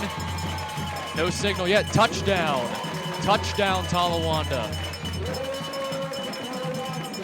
So Talawanda now down 43-21. As we mentioned, Harrison now 6 touchdowns, no field goals. They had a 2-point conversion that came off of a missed hold and a desperation throw that was caught in the end zone. Now the Braves have cut it down from 43-22. Looks like they're going to go for 2 again. And by the way, on the run, it was Terrell Wills, the runner for Talawanda, 6'3", 220. He's a junior. Looks like they're going to go for 2 here again. They're lined up in that formation. Once again, he's got 3 guys to the far side. See if he does it here. Will's a very strong player. And they're just going to have Teeters running up the middle, and it looked like he had a hole, but Harrison closed that one very quickly, and they're not going to get it here. They're going to remain down by 22 points. Well, that wasn't a bad choice. That wasn't a bad choice. You see right here the touchdown. Again, now it's been Harrison's defense that has had the problems with the tackling. They didn't tackle him there, then they didn't tackle him on his way to the end zone, and that just leads to a touchdown. The 2-point conversion obviously failed. I'll go back to the 2-point conversion. It wasn't a bad play. Harrison was lucky to get that hole clogged up because, like you said, it would have been an easy walk-in to make it a 20-point game. And let's see, are the Braves going to go onside again? They're talking about it. They're saying, okay, we're in this thing now. Why don't we try and go for 2 again here? Try and make this a game. We got an update on the Edgewood-Ross game. Ross now has the ball with less than 2 minutes to go on Edgewood's 43-yard line. What? Oh boy. Unsure about timeouts here, so I'm not sure if this game will be. Well, everybody, we'll keep you updated on the Edgewood-Ross game. Oh, it looks like this is going to be a deep kick because I can tell that Harrison is lined up that way. Well, no, actually they might be lined up as if onside kick's coming. Let's see here, are they going to try? Let's see. There's another. Oh, it's right to a Harrison player, however. So the kick to the sideline, the T rolls all the way inside of the Harrison 40. He kicked that so hard, he took the T with the ball. And it was just, they tried to go towards the corner. They didn't have anyone there. Harrison recovers, so with 6:51 remaining. It's been a really long time since we've seen the Harrison offense. Talawanda's had 2 long drives. They have obviously that onside kick that they recovered in the middle, and even that first drive was extended by that penalty, and you got to think, what does that do to your offense when you're spread out so many times? You think you're going to go back on the field, and then you don't, and then you think you're going to go on the field again, and you don't. Well, this is what Harrison's been looking for. He has stood up at the 50-yard line. We missed the play. But Harrison now has been thinking, okay, they're calling back into this. It's a 22-point game. It looks like the game's over, but we might need just a little breathing room here, just because we don't want people to think, oh, it's a close game. 22 is not really that. It's not really that much of a blowout. Then again, it probably is. It just depends on the margin, really. So Harrison's going to line up here in the backfield. There's one. They're going to throw another screen. This is to Levi Tidwell. Tidwell's going to get through and spin for a first down. Ball down to the 43-yard line. Boy, the screenplay. I got to give Harrison credit for calling that screenplay, because it really has worked to their benefit tonight. It really has. And it's just been really good for them. So, if I were to try and put this game away, which I imagine Harrison is trying to do, just keep throwing screens, because the Braves defense has really been fooled by it all night long. Obviously, the wide receiver core and the quarterback have been really good. They sure have. Oh! And he has stood up there. That was number 32. Perfect. I believe that was a perfect read by the Braves defense. That was Cam Herring. Well, he has had a night tonight, hasn't he? He has really sparked up this Braves defense. You see right here, there's a wide receiver open right there, and then just watch the play here. Just watch, he's coming off the left end, and there's just no way to get past that. There's absolutely no way. A lot of play changing here for the Wildcats offense. He takes the snap. He's going to look around. He's going to throw over the middle. And is it intercepted? Yes, it is. Actually, no. It is ruled incomplete by the official. It's an incomplete pass. Braves are saying it's an interception. Lucky there. They're saying it's an interception. Braves Officials yes. disagree. And the official is going to make the call there. The back official waved that one as an incomplete pass. However, the official looking at it from the front said it was an interception after they talked it over. They determined that it was an interception. This is something that's very uncharacteristic from Connor Kennedy. He's the SWAC leader in passing yards, and he's, entering this game, he had 12 touchdowns and only 2 interceptions. That's a really good ratio for the quarterback. Yeah, well, now he's thrown his 3rd interception of the night. I'm not sure if that ball hit the ground or not. There's no instant replay in high school football, so I'm not so sure exactly as to how, if that ball hit the ground or not. So the Braves will take over here. Teeters is looking deep. He's going to throw. It's going to be caught Got him. Now going down inside the 10. And that is gone. Wow. A dime thrown by Tyler Teeters. Wow. And the Braves are back in this one. It was number 1, Luke Richardson. Unbelievable. That went for about 70 yards. Did he catch that against his helmet? I thought for just a split second that was caught against his helmet. From an angle, I don't know if you're at home watching this. Let's look. Does he catch this with his helmet? Okay, no, he doesn't, but it looks from some angle like he did. That is a perfect throw by Tyler Teeters. Just a perfect throw. You can't get any better than that. High snap, but it's good. Luke, it's getting interesting now. It is. 43 to 28. This is the time really the Harrison coaching staff really needs to start to get to their players and tell them that this game isn't over. They looked like they were starting to let up a little bit, and Talawanda took advantage. And that's really something that if you're Talawanda, you need to use going into these last 5 minutes of the game. Coming back from running clock and cutting it to a 2-score game is not easy to do. And the Braves have done it. Now they're just really trying to finish. They still have 3 timeouts, and they're in a very good position. Everybody should be required to go back and look at the 1992 wildcard game between the Oilers and the Bills. The Oilers led 35-3 in that game, and the Bills came all the way back to win it in overtime. Everybody needs to go back and watch that game, because that's just a miracle. Why am I mentioning that? Because, well, this is a comeback. This was a 36-point game, just 1 point short of it. And so huge news now in the SWAC. The Ross Rams are now in victory formation. Unbelievable. All right, here we go. They're going to knock off. Oh boy. the Edgewood Cougars. I think we're going to It get. looks like we're going to get an offside call here. That's what it is, because you can see. Offsides, yes, it will be. So this is going to hurt the Braves. They're going to have to move it 5 yards back. Outside penalty against Talawanda. But as I just mentioned, Ross has defeated the Edgewood Cougars, the team Unbelievable. that has won the past 2 SWAC championships. Out of all teams that could knock off Edgewood, Ross is the team. Boy, I'm sure J.D. Vonderheide, as you see on your screen right there, boy, if he walks into his office after this day is over and he sees that Edgewood knocked off, or Ross, I should say, knocked off Edgewood, my gosh, he's going to say, okay, now we really got a shot against Edgewood. Well, looks like they might go onsides again here, although this is actually non-formation. They're going to go out to that corner. We saw this earlier, however, it was kicked right to the Harrison coverage team. They're going to have 2 players run across.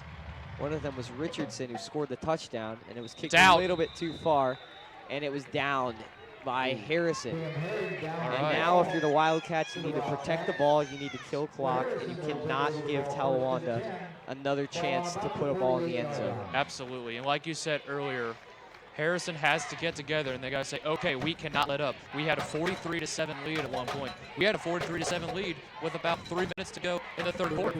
Here's the onside kick, by the way. I'll get back to that in a second. See the onside kick here. It was a perfect kick. It came out for just a second.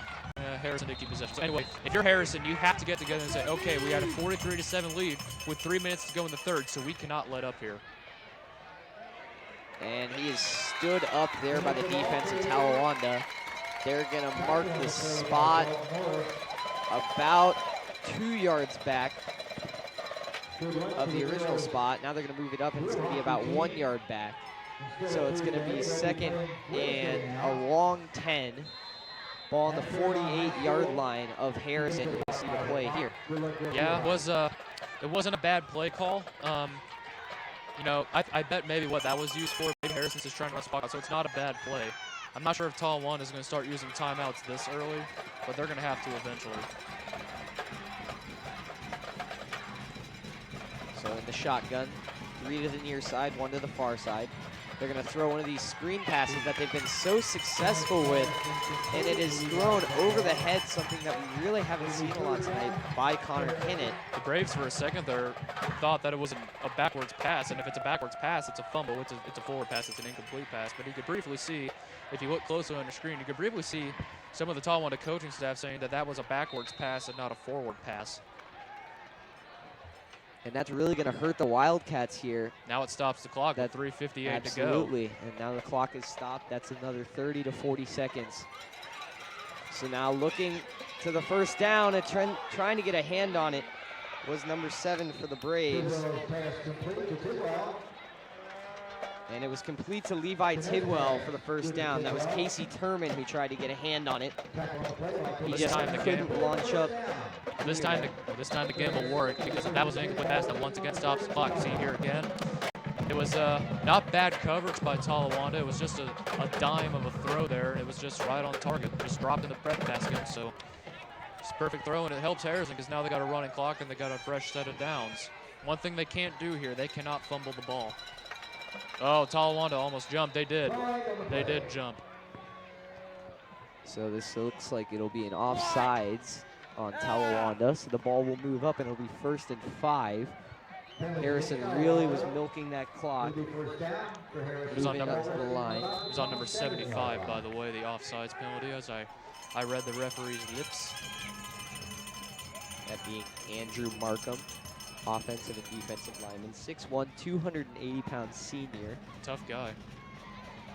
So we're going to see Kinnett, 3 to the near side, 1 to the far side. We've seen this formation multiple times on this drive. Kinnett's going to snap it. They're going to run it up the middle, getting a couple yards, laying a stiff arm down and getting the first down. That was Nate Heinrich. See, now I think that Harrison's just trying to bleed some clock here, which I don't blame them for. But yeah, this is how you really try to win games. You know, you just try to run the clock out. It was a good run up the middle, found a hole, a brief hole, even brief is enough to get through. And yeah, it's a first down, and the Wildcats just bleeding out the clock here, trying to win this game. what's been a nail biter after it looked like a complete laugher. 2:34 remaining here in the fourth quarter. Harrison up 43-28. I wouldn't throw the ball here because I don't want to risk an interception or an incomplete pass. Oh, looks like Talawanda might have jumped again. Looks like they may be going for a hard count here on the field, and it's worked multiple times. It was actually a delay of game penalty, I beg your pardon. So that'll actually move them back 5 yards. And it That'll does move them out of the red zone. And it does stop the clock for a second. So it'll be 1st and 15 with the ball on the 22-yard line. In case you're just joining us, SWAC football. Harrison up on Talawanda 43-28. Talawanda made a little bit of a comeback since the midway point of the third quarter. And it was timeout. Tidwell who carried that one. No, it's Harrison calling the And timeout. Harrison is going to call the timeout. Oh, actually, no, it is Talawanda. Sorry, our PA announcer up here said Harrison, to my confusion. So 2:16 remaining here in the game. Both teams congregating on the sidelines. Really need a stop here, and they need a quick score. They need a quick score. You need a quick score. And then you have to go on. Then you have to go on sides. I mean, there's no other way. Then you have to go for a touchdown and a 2-point conversion. It's possible. I mean, anything is possible in this world, especially in the world of sports. So it's not over yet. As we mentioned earlier, that just like Yogi Berra says, it's not over. It ain't over till it's over. And that 2-point conversion that we saw earlier in the game, that looked like it would have been a disaster. Yes. That could come up huge here for the Harrison Wildcats, as now they would force Talawanda to go for 2. It just might. And if they don't convert that 2-point conversion, it's a 41-28 game. Then if Talawanda does get a stop and score again, they're just down 6. And then if they get an onside kick, they score a touchdown, they win the game. Oh, this is coming back. We've seen a lot of back and forth penalties on the last few plays. We're going to see another one here. It's a false start. And it's going to be a false start on the offense. Only the second one we've seen in this game. I bet Harrison's got to be wondering right now, what do we have to do to run the clock out here? We can't be committing these penalties that are easily avoidable. So I just don't know. I mean, Harrison's got to be thinking something along those lines. I mean, these are easily avoidable. I mean, they just are. So Connor Kinnett, 3 to the near side, 1 to the far side. We've seen that a lot from the Wildcats. They're going to run it up the middle. There's the timeout. To Nate Heinrich. 5'10", 145-pound freshman, putting him in here late in the game. And the Braves are going to call another timeout here with 2:05 to go. Well, you know, after the game, I think J.D. Vonderheid's got to feel real good about his team, because when it was 43-7, with about 6 minutes to go in the third quarter, it looked like this team lost momentum going forward into the rest of this game. But, I mean, they've ripped off, what, 21 straight points since?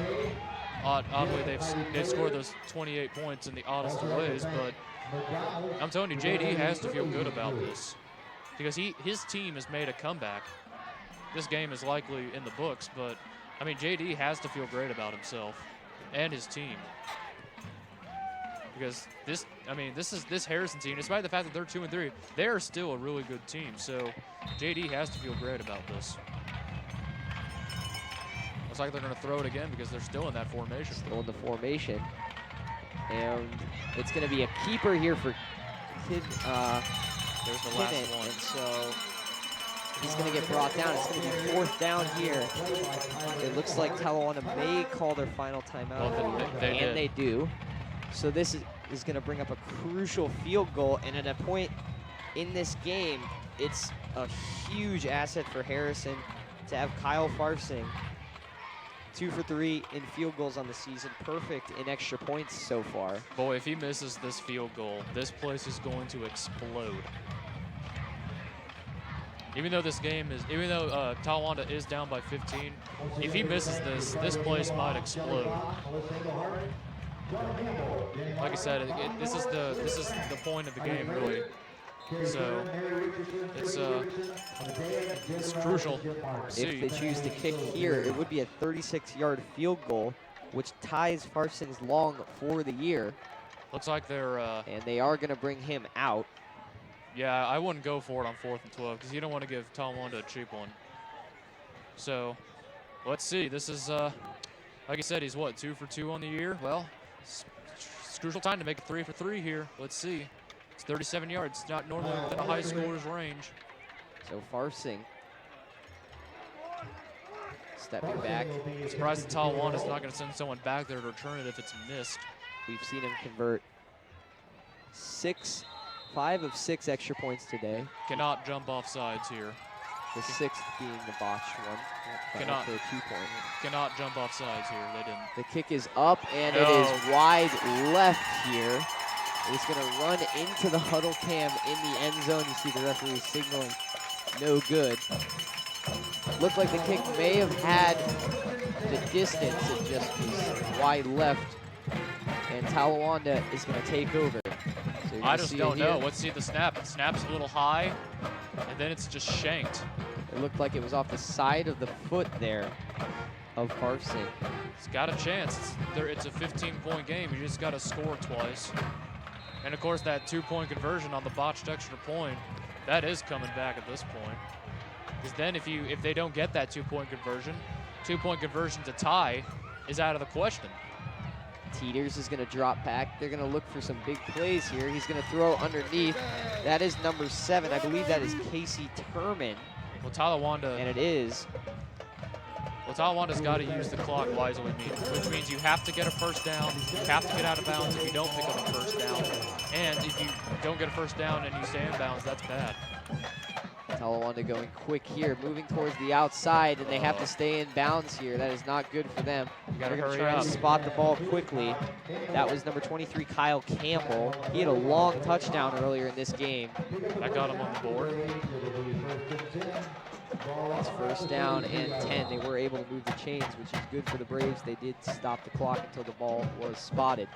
Looking right now, throwing left, and it's caught. Now running up.